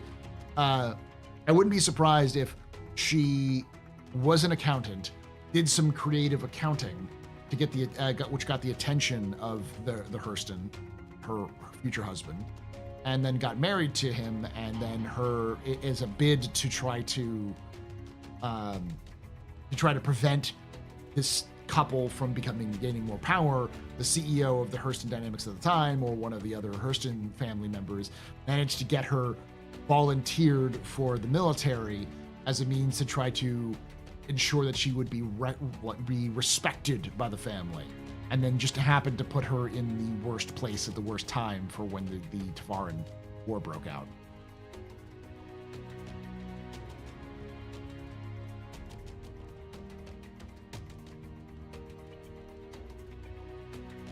That's the kind of shit they do all the time.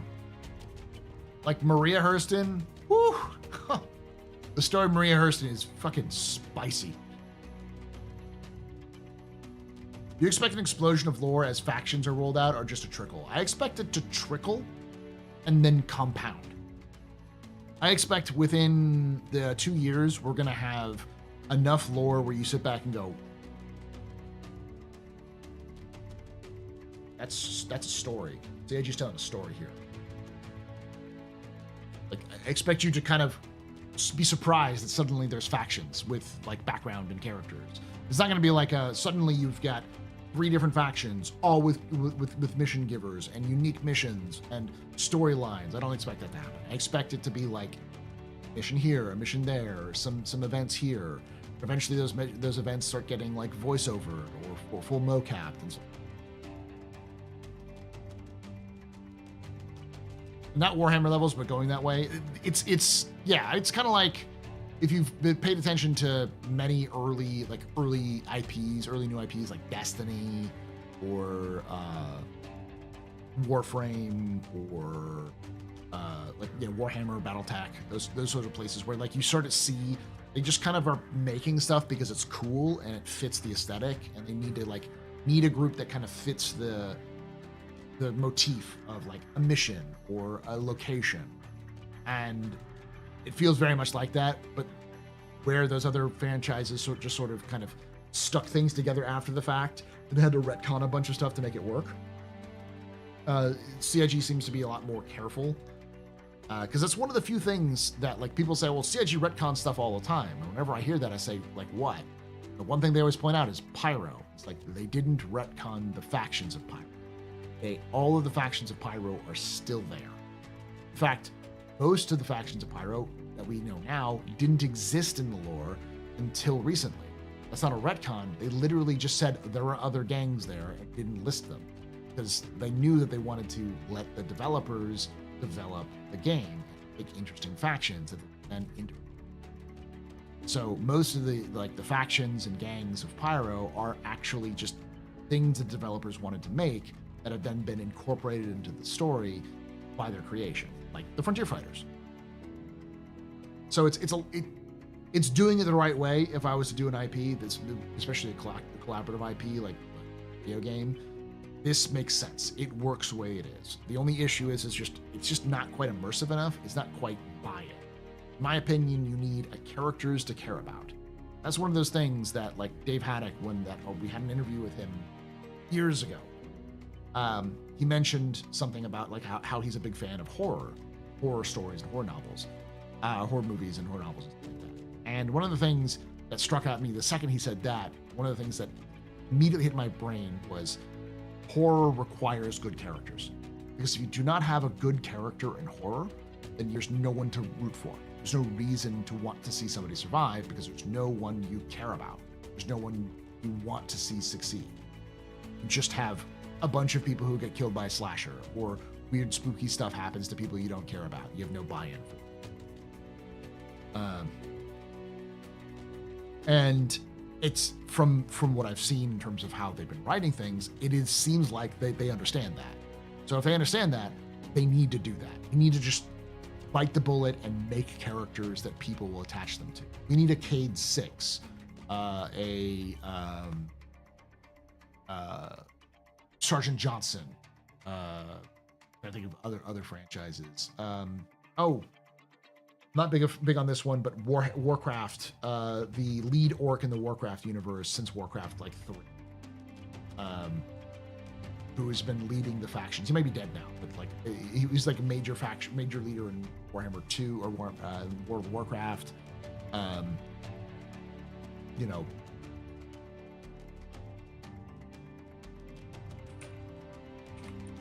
Raw, yeah.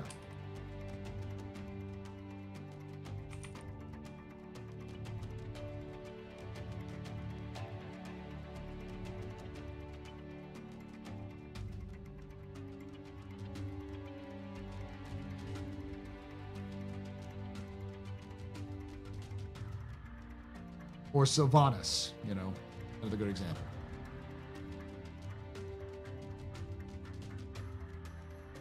But in a way, the retcon of Pyro left space for new factions due to the freeing up of land masses, etc. What Pyro's retcon was really about was more about giving you a reason to visit the planets. And that's going to happen to all of the planets in the Star Citizen universe because they're just going to change. It's one of the reasons why I don't do system surveys anymore, because it's just hard to really do a system survey when I know that the systems are going to change, because most of these were written pre-game. They're written for Freelancer 2, not for what Star Citizen was going to be. Loktar Ogar. I think it seems logical. Both you and Alex are the same. Yeah, like you care enough about Thrall to actually get invested in his character and the factions he's part of. And that's the sort of world building CIG needs to do with these characters. They want faction conflict and faction gameplay, then there needs to be a reason why I choose one faction or another. Maybe you choose a faction. Like maybe the headhunters are silly funny men. Maybe they're maybe they're just bros. Maybe they're the most broiest bros who's ever broed. They're just very chill, not chill, but very welcoming. Like they call you brother or sister or comrade or whatever. When second you meet them, they're throwing you beers, they're joking and laughing with you, they're helping you out, they make you feel good. And then the Citizens of Prosperity feel like, a struggling town trying to make it. You're trying to work with them, and you feel like you can see the future, they're idealistic and optimistic and want to do better. And then the Frontier Fighters are just mad. They're like righteous mad.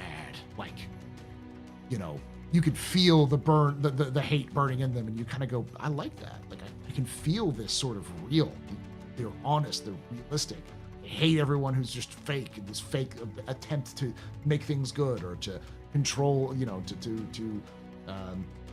make business when it's all violence. The person who would say violence isn't the answer, it's the question, and the answer is yes. That kind of person.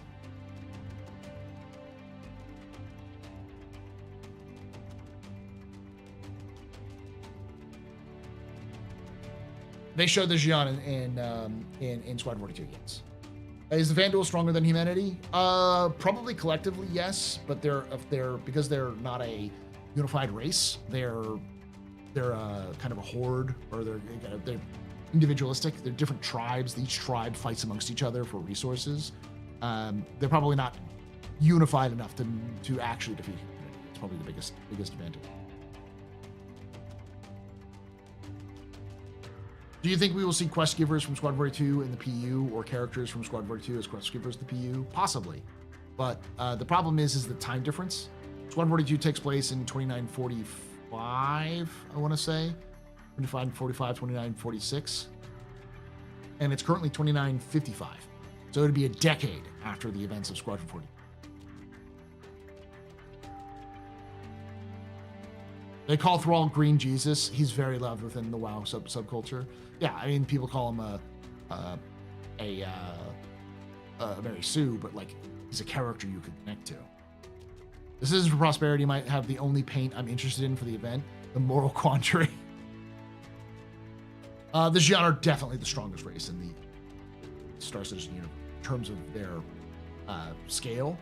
There is one other race which we haven't met, which is possibly stronger than the Xi'an because the Xi'an have lost to them multiple times, which are the Krthak. But they're on the other side of Xi'an space. So like where we are currently, they're like the exact opposite. So you'd have to go through the entirety of Xi'an space to reach the Krthak. And Xi'an space is massive. What we actually see in the Star Citizen universe, like what you can see on the star map, is a small fraction of the Empire. The Xi'an Empire is huge. We're basically their western border. We're kind of the strong but mostly regional power that they have to deal with when they have to deal with this other massive superpower on the other side. The Krthak are supposed to be like the Mongols from Rome, right? They're supposed to be more like the Huns. I would say the Krthak probably more mirror like the Chinese, like the Han, or the Japanese.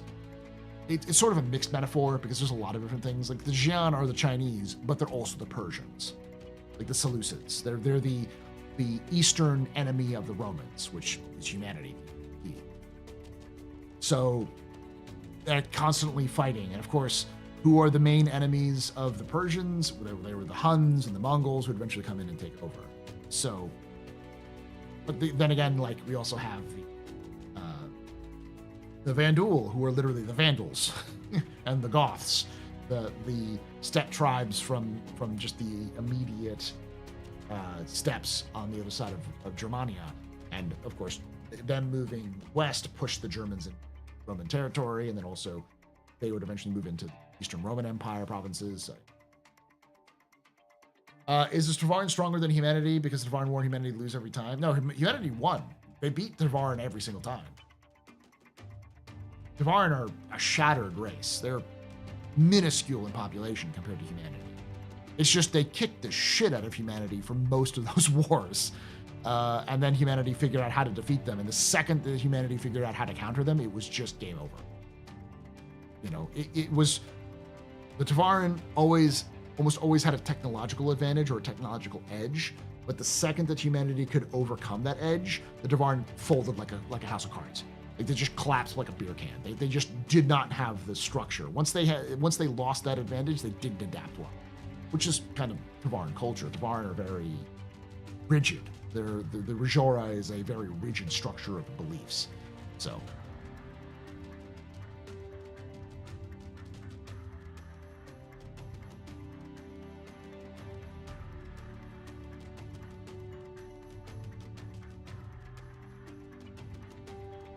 Will the retribution be key on being a superpower? I mean, it'll matter, but we're not likely going to see the retribution in Star Citizen. We're likely going to see it in Squadron. It's definitely a Squadron plot.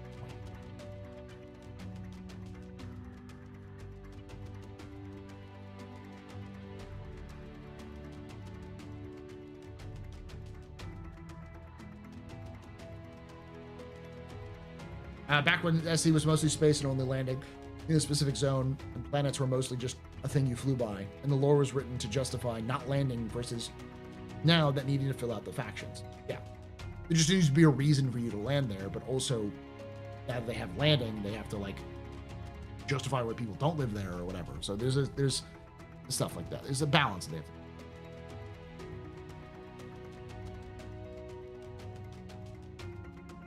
Is there any information on the Xi'an capital ships? Nope, not yet. Nothing new, nothing about the Xi'an. We just know they're vertical. We've seen some early concept images of them being these huge vertical ships, but we don't have any names for them as far as I know.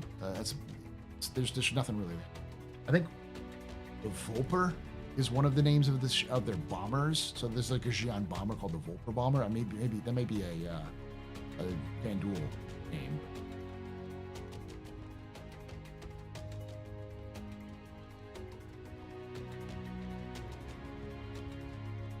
I will say we'll get more information on the Xi'an and Squadron. More than we have now. Which I will not talk about because, as I always mention in these live streams, especially with these lore live streams. Hi, I'm Paul Shelley. I have completely spoiled myself on the entirety of the Squadron 42 story. I know it backwards and forwards. Do I know all of the details? No, but I know the main plot points. I know the progression. I know all of the twists and turns. I know like pattern it takes. I don't know all of the details of how it develops, but I know the general flow of things.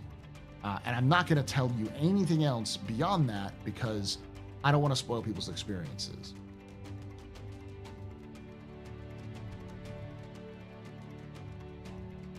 If galactic war happened, will humanity survive or die out? If it was with the Xi'an, I think humanity would probably survive. We'd be much more diminished in terms of our population and our locations. Like, we'd lose a lot of our systems. But I think the Xi'an would lose far too many forces to make it valuable.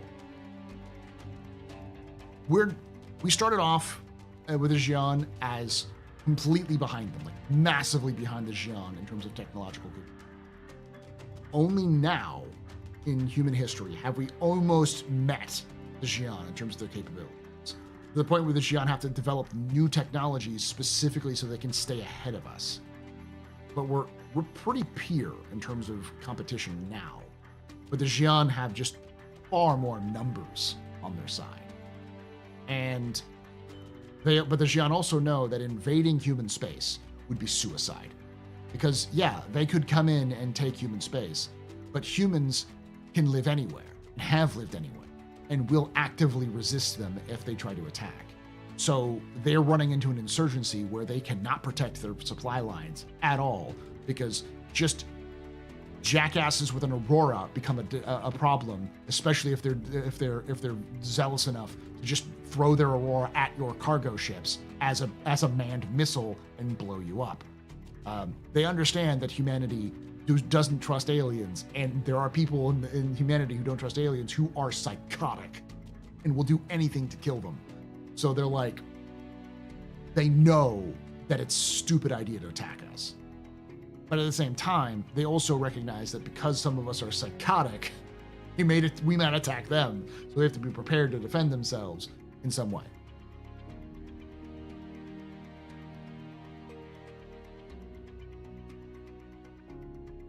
And the end of Squadron 42 is you survive, and a decade later you're in the PU. There's three stories.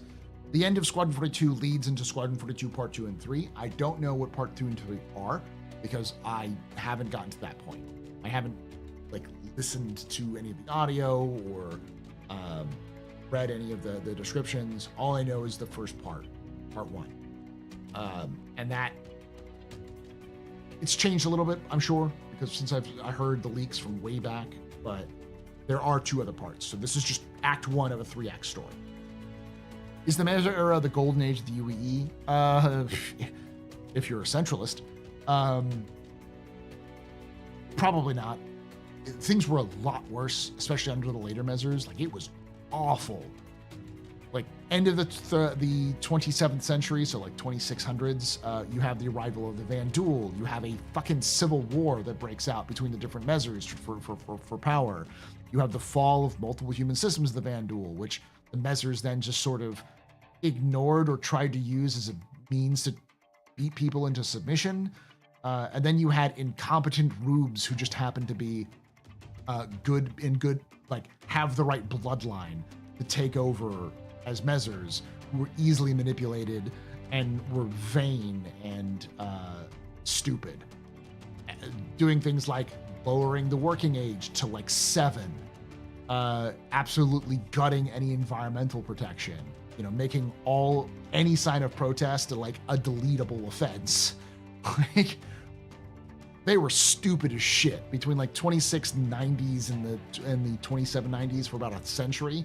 You just see a rapid decline of human civilization.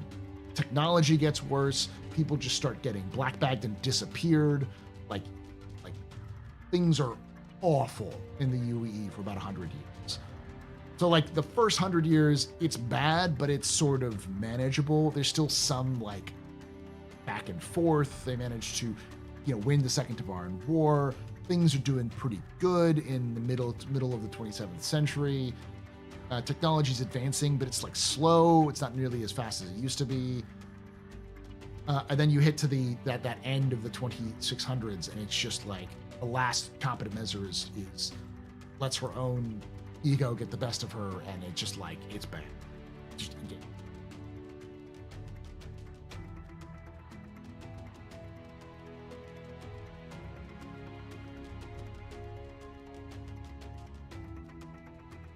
Humanity equals dangerously unpredictable. Yeah, to the Xi'an. The Xi'an seek unity in everything. They secretly plot against each other all the time, but not to actually remove the unity of their species, because them fighting amongst each other literally destroyed their homeworld. So they know that if they're not unified, they could cause a civil war. The last civil war almost wiped them out. So they're like super scared of what's going to actually happen. So they see humanity as a corrupting influence, and they kind of, I guess in some way you could probably say that they see themselves in humanity, like where they used to be, and they know where that goes. So they don't want to like, they want to sort of keep them at arm's length, keep them away. Also take advantage of what they can. How good is human at kind of tactical and strategic field compared to other aliens and races out there? I would say on par. The issue isn't necessarily are we capable of, it's the issue is are we able to within the political structures of the UE. Bishop is literally called a modern day Alexander, the reincarnation of Alexander the Great. The best way that I've heard someone put it is that Bishop spends the lives of his men wisely. He will spend the lives of his men, but he will only do so if he's sure it will reach the outcome that he wants. And everyone loves him for it. He wins wars. He wins battles. He is a tactical genius. He knows what he's doing. He knows who the people he fights are. He knows how they fight. He is very good at predicting his enemies.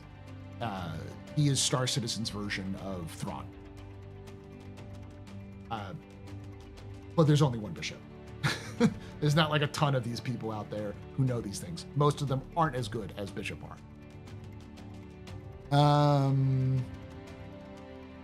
If the Devarn have a chance on expanding their space technology, will they get stronger than humanity right now? Probably not, but they probably they might give a chance to retake their homeworld. At the end of the Mezzer era, who's now after the end of the Mezzer, who's now in control? The UE is. So I call the new UEE. They call them the new UEE, the kindler, gentler humanity. They kind of reformed the system. The UEE is still in power. It's still in place, but it's not quite what the Mezzers had created. Wait, so is the actual Mezzer the hero of humanity, a good guy? The Ivar Mezzer? I wouldn't say he's a hero of humanity. He was at the time, but he's very much a controversial figure today at best, and dictator at worst. Most people think of him as a dictator. You got to think of Ivar Mezzer as somebody who was single-mindedly determined to ensure the survival of humanity at all costs, even if that meant killing some people to do it. He was brutally efficient, but had the reasons behind it. You could at least sit there and go, I know why Ivar did what he did. He did what he did because he earnestly believed that to be the case. And whether you disagree with it or not, he's not Hitler. He's not Stalin. He's not killing people in gulags because they discounted him or because they have a belief structure. He only ever killed people because he felt that they might be a threat to the security of humanity. Whether he was right or wrong, whether it was his own ego telling him it was not, we don't know. But he definitely wasn't above good old-fashioned assassinations and false flag operations to get what he done. And innocent people got hurt along the way. But it's clear that Ivar was doing it for a reason that he felt was right. His son was a little similar, and his son's daughter, so Ivar, the Mezzer III, was kind of similar. But once you get to the Mezzer IV and beyond, it becomes a fucking shit show. Vlad the Impaler. That's a good example for him. He's a lot more like Vlad the Impaler. Yeah, he killed a lot of people, but he did so in a way that you could understand why. He survived a war. He survived the most devastating war of humanity, and barely. And if it wasn't for his own strategic planning and some competent people that he had around him, humanity would have been dead. Like, he saved humanity. It's his leadership, his charisma, his abilities saved humanity. Everyone glorified him for it, but it's like, he wasn't wrong. He was very good. He just also happened to believe that ends justified the means.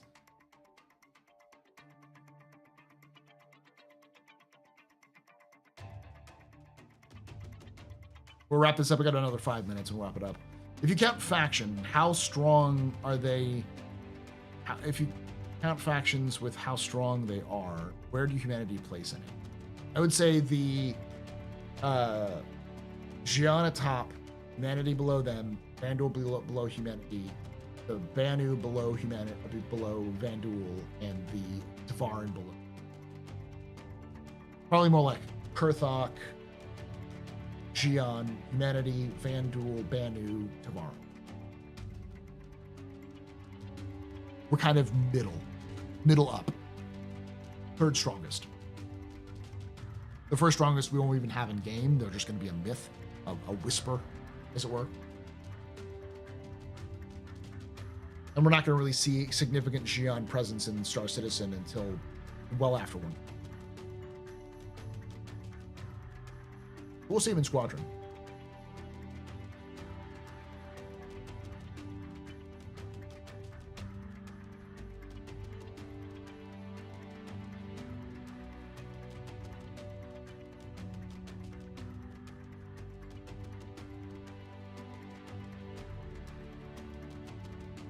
Architectural statist. You got to break a few eggs to make an omelet. Yeah. They made a more. I find Ivar Messer to be more relatable, or at least more sympathetic, than most dictators in fiction. Like, you can at least see the method in his madness. Definitely a son of a bitch, but like, he wasn't wrong. Like, the Xi'an are definitely a threat. He just was paranoid. And of course, his paranoia comes from the fact that he literally fought a fucking war against an alien species that almost wiped out humanity. Like, you do that, and then you turn around and see the same people, the exact same people who started the fucking war in the first place and almost got humanity wiped out, doing the exact same shit. Not learning the lessons of what happened in the war, not preparing humanity for the future, just sort of coasting along with what's always worked. He's like, fuck that. I'm not going to sit back and let all of the work that I did, all the people who I had to sacrifice, friends and colleagues and people who believed in me, died to save this fucking species, to just have it happen again because some jackasses wanted to ship champagne on the French Riviera with each other. Like, absolutely no. So, like, there's a reason behind his desire to do so.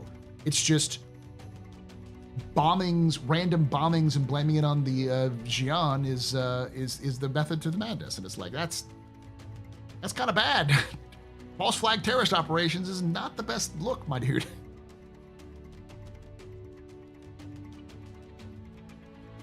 Hey, Patches. Is Retribution the strongest weapon in the galaxy, or only a kingship amongst other kingships? We don't know. I believe that it's probably stronger than a kingship, because if you follow the lines, if you put on a tinfoil hat and you put up on a cork board and you take some red strings and you move things around, I believe that at the core, at the heart of the Retribution, is an alien super weapon that blew up a planet. It cracked the planet in two. One that cracked created the half planet of the Hadesian system, the Hades system, by the Hadesians, which humanity has been searching for the origin of that weapon for centuries. I think they found it, and that became the centerpiece of the weapon on the Retribution, and they've tested it before. And they've hidden the Retribution because it was so important that they keep it hidden, that they only unveiled it because it was leaked. but it was already after the Vanduul War broke out. You also have to remember many humanities factions would unite in an alien war, but like how some terrorist and criminal factions put aside differences with government during the 20th century war. Yeah. There's a large rock in Stanton, etc., with massive holes. A large rock in Stanton, yeah. There are planets that have been destroyed in humanity's history, in systems that we know about, and in Odin, actually, specifically in Odin, there is a planet or moon that was destroyed. It was destroyed because it was in a collision course with a planet, and so they all knew it was going to be destroyed.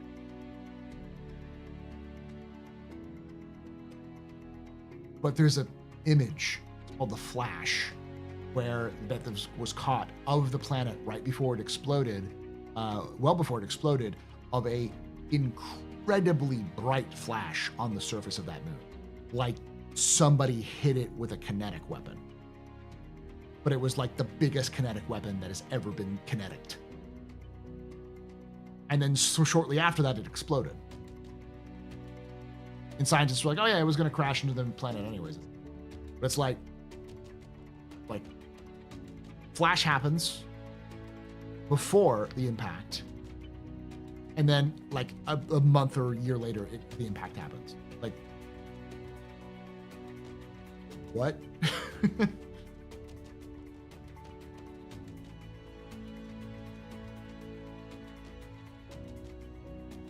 If you rank the species by technology, same way. The same way. The power and technology are linked in the Star Citizen universe. Kurthok, we have no idea, but they have enough technology to systematically attack the Xi'an imperium. Like the imperial family was genocided, like cleansed by the Kurthok in a single attack that happened within seconds of each other. Like instantaneous assassinations happened. And by assassinations, I mean, in some cases, they just fucking nuked the entire area they were in a surprise attack. Is technology a chaotic mess? It can be, but like the kingship weapon, we have nothing that rivals the kingship weapon.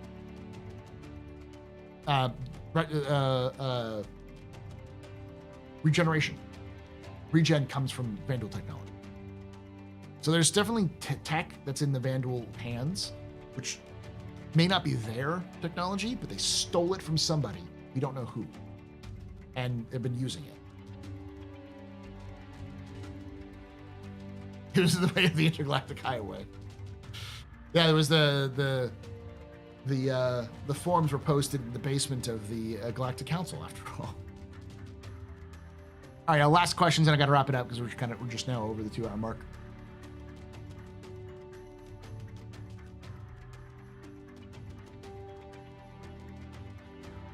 Is there any information on the species that was beaten by the Vanduul? No. No, we barely know anything about the Vanduul.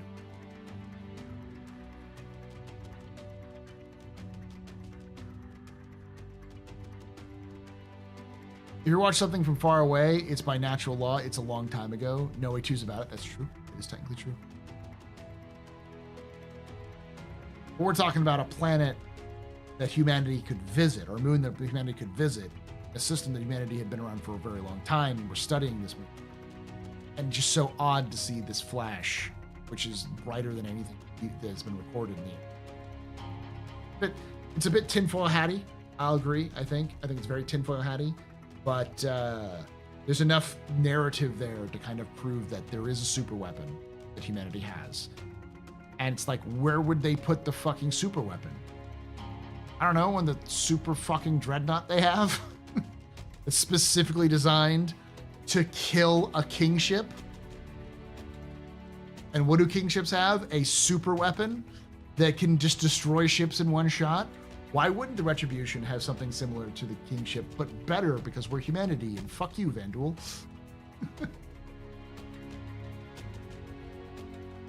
Most of the Perry line is dissolved. Some systems were given to humanity, some systems were given to the Xi'an. It was sort of mediated.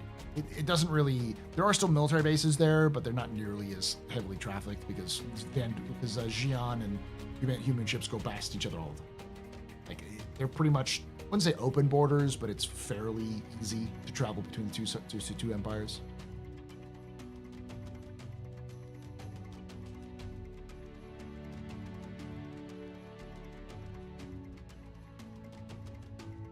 We need a death sphere. No, the Goliath railguns are not super weapons. They're pretty dangerous. They're designed to core a cruiser. Like those rounds when they hit can kill an unshielded cruiser. Can basically through and through an unshielded human cruiser. But they wouldn't be able to take down a ship with shields. You can see it does some significant damage to the King ship when they hit it, but it's just they're not really. It's not really as they're called Goliaths. We know they're called the Goliaths because that's what they call them in Squadron 42. They're also known as the Ship Busters. So I think their technical name is the Goliaths, but their nickname is Ship Busters because they bust ships. We've seen them in game. Like you get hit by one of those railguns, you're dead. The only ship that can take 2 shots fully shielded is a hammerhead. And it takes 1 shot, takes down the shields, and the second shot kills you. Like full-blown M2 Herculeses have been one-shotted by those things. The Goliath, we don't know when it was built, but it's built by Bering. It was likely built for the Vanduul Wars because it was built specifically for the Bengal. And the Bengal was built with the Vanduul in mind, fighting Vanduul.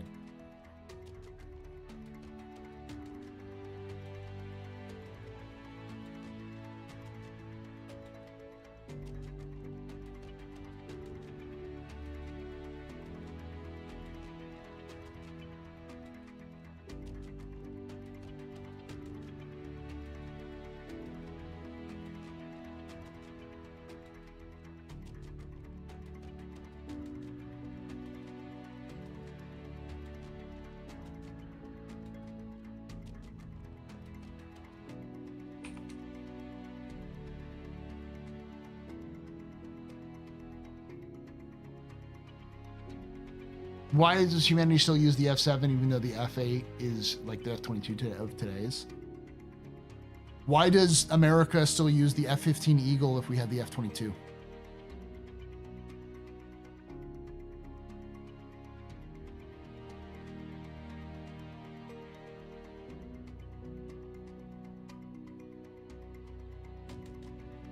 There's your answer. Funny. It's a lot cheaper to update the F7A to a new standard because you've got a lot of parts that are left over.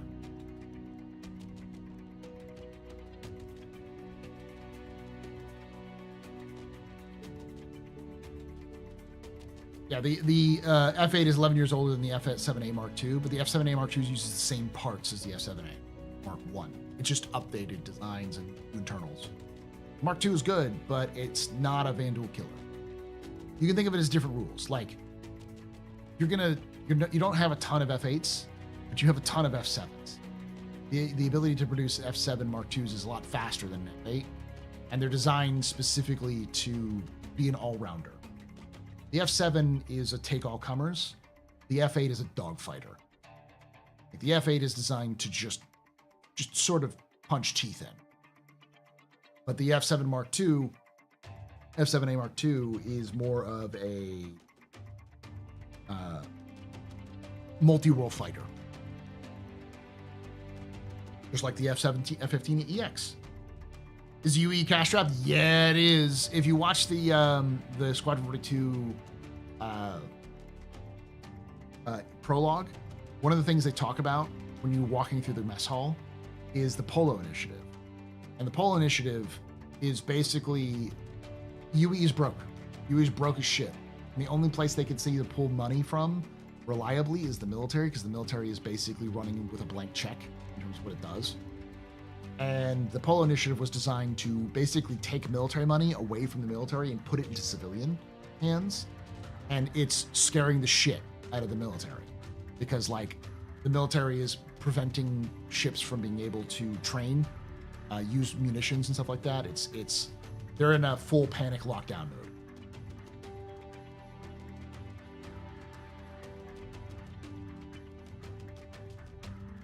So the Hornet Mark II is like the T-65, like a T-65.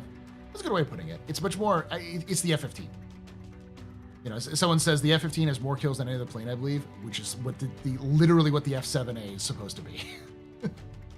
that's there was in their marketing. Like, it's no joke that the F-7A is sort of is the F-15 and the F-18 sort of merged.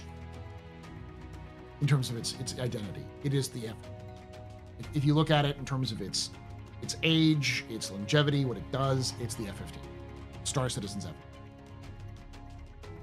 Whereas the F-8 is definitely the F-22, sort of super new fighter, absolutely good at what it does, but it's good at one thing and one thing only. It's not good at much anything else, but holy fuck, nothing can stop it. Does the UE use ground vehicles often? Yeah, they do. The Atlas chassis, the Spartan, the Centurion, the Ballista, those sorts of platforms. The Nova, the Storm, Cyclones, they're all used by the Army and the Navy. I mean, Army and the Marine.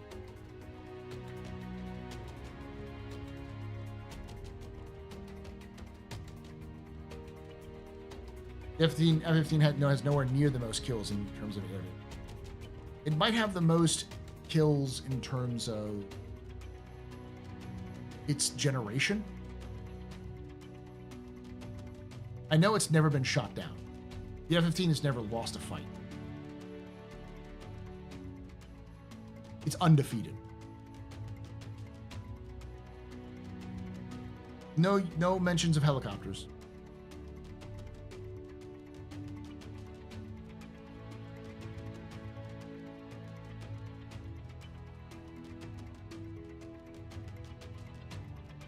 Do you think there'll be a large-scale Argo ground vehicle? Probably at some point, yeah. Gladiator Mark II, when? I'm serious, make it happen. I love it. Most kills for a fighter jet, 105 to 0.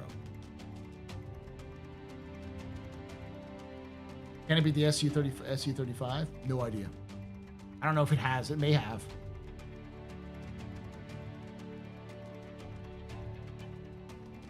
The thing that makes the F-15 so good for what it does is that it has beyond the horizon radar, overlook radar. So by the time another jet can even come close to it, it's already fired a missile at you. In many cases, its radar outranges enemy radars, so it can literally hit a target before the target even knows you're there. Not even stealth, it's just because they can fire at longer ranges.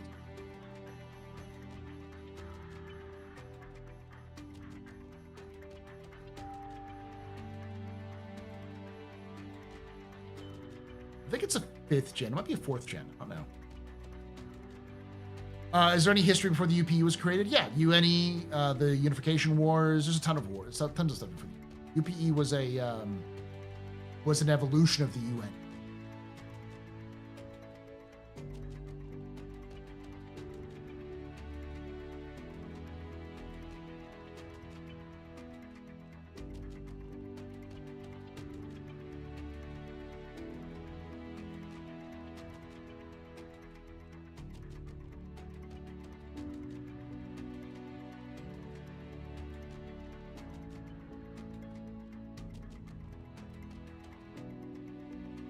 The F-15, isn't it the F-15EX, not the X?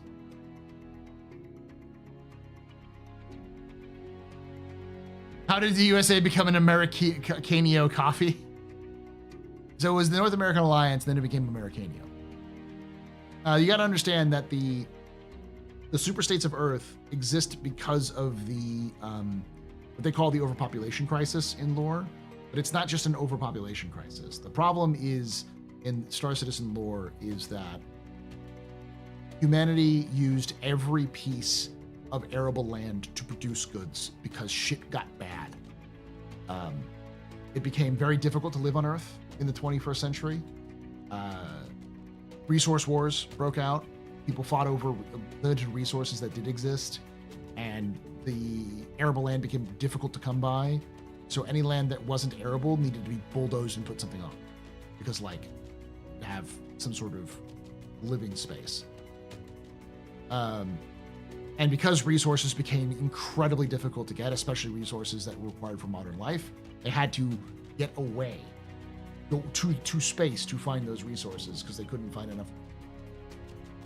And in order to survive in that sort of situation, especially if you had resources, you needed to be with friends. And so a lot of superstates were created, including Americania, or first was the North American Alliance, which was basically like, we need to politically join together, because if we try to do this separately, we're going to get absolutely screwed over by these other superstates that have formed.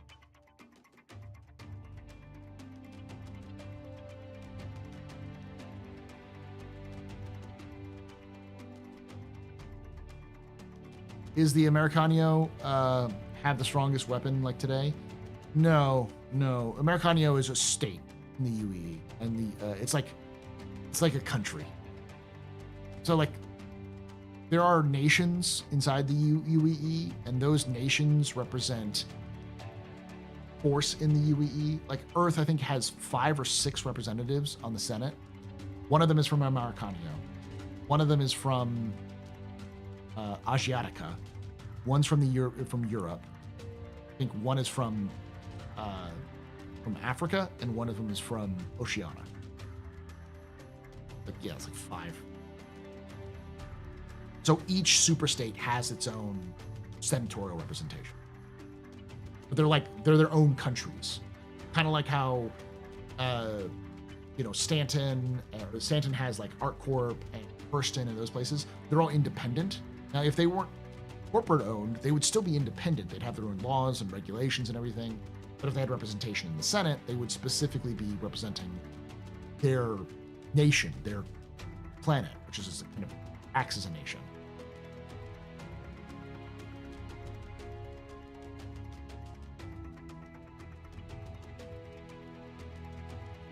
Did the UEE actually, in their lowest times after all the fall measures, even weaker than the Unification Wars UEE, or is it just an exaggeration? I would say the UEE after the fall of the measures was probably the weakest it had been since the UNE, because they really were dealing with the cleanup after the fall of the measures. Because just because the measures fell didn't mean that the governors, the people who controlled the local states, the local countries outside of the immediate, Seoul and Terra and such, necessarily wanted to be like the new administration.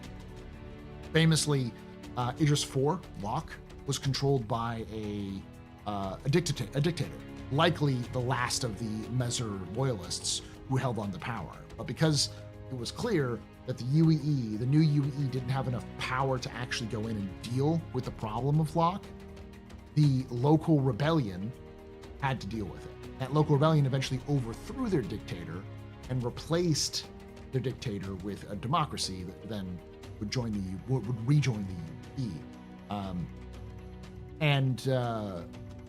That happened after the fall of the Mezzers. So there was definitely still shit that was happening, which was problematic. And then while the UEE was still trying to root out Mezer loyalists, which they still are, by the way, like there's still, like, the transitionalists still believe that there's a large contingent of political figures in the UEE who are still Mezer loyalists, or like descendants of Mezer loyalists who still hold on to those beliefs. And that's part of what they think is more dangerous to humanity than even the Vandu. They think that these sorts of sympathetic, dictatorial elements still exist in the UEE and need to be rooted out. That is the main conflict of Star Citizen.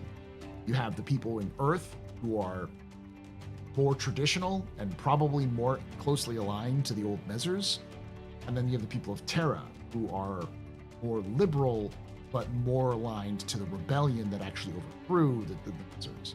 So you have the centralists here on Earth and the transitionalists here on Terra. And the fight is going to be more, at least probably 1.0, more of a clandestine one, where you're choosing which side you're going to side with in terms of the ongoing conflict. Who are you going to ensure comes out on top?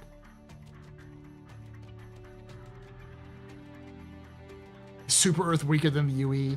I think the Super Earth could kick the shit out of UE. Every Helldiver has his own fucking destroyer. Yeah, like Super Earth would wipe the fucking floor with the UE. A single squad of Helldivers can do insane things in the Helldivers universe. They would turn the entirety, turn like a human fleet into mincemeat.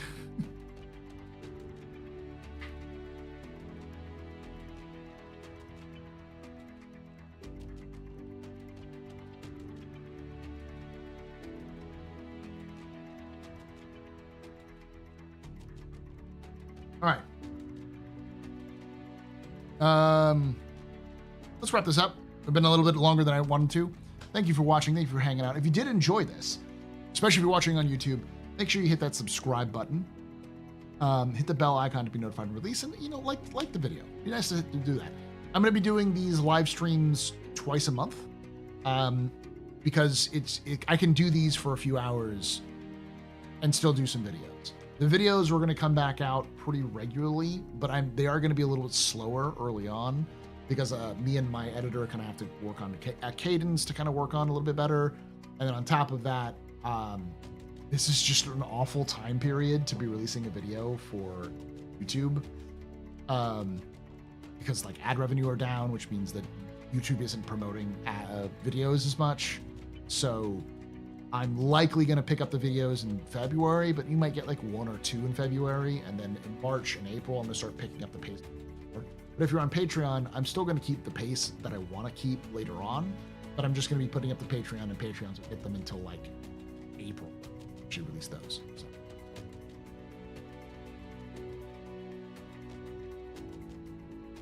Thank you for watching again. And if you're watching this on YouTube or on Twitch, make sure you hit that follow button on Twitch. I do stream on Twitch, twitch.tv/TheAstroPub. If you want to come join us live, if you're watching this on YouTube, and if you're watching this on Twitch, come join TheAstroHistorian on YouTube, youtube.com/TheAstroHistorian. Glad that you come by and subscribe and watch all of my wonderful stuff on lore on Star Citizen, Helldivers, Cyberpunk, Starfield. I did one on Titanfall. I'll be doing one on BattleTech. I'll probably go back and do a little bit more on Cyberpunk now that kind of things have kind of settled down a little bit. So yeah, we do lots of stuff on space and science fiction, usually video games to kind of keep that theme. So yeah, come join us. And like I say every time, remember, ex historia ad astra.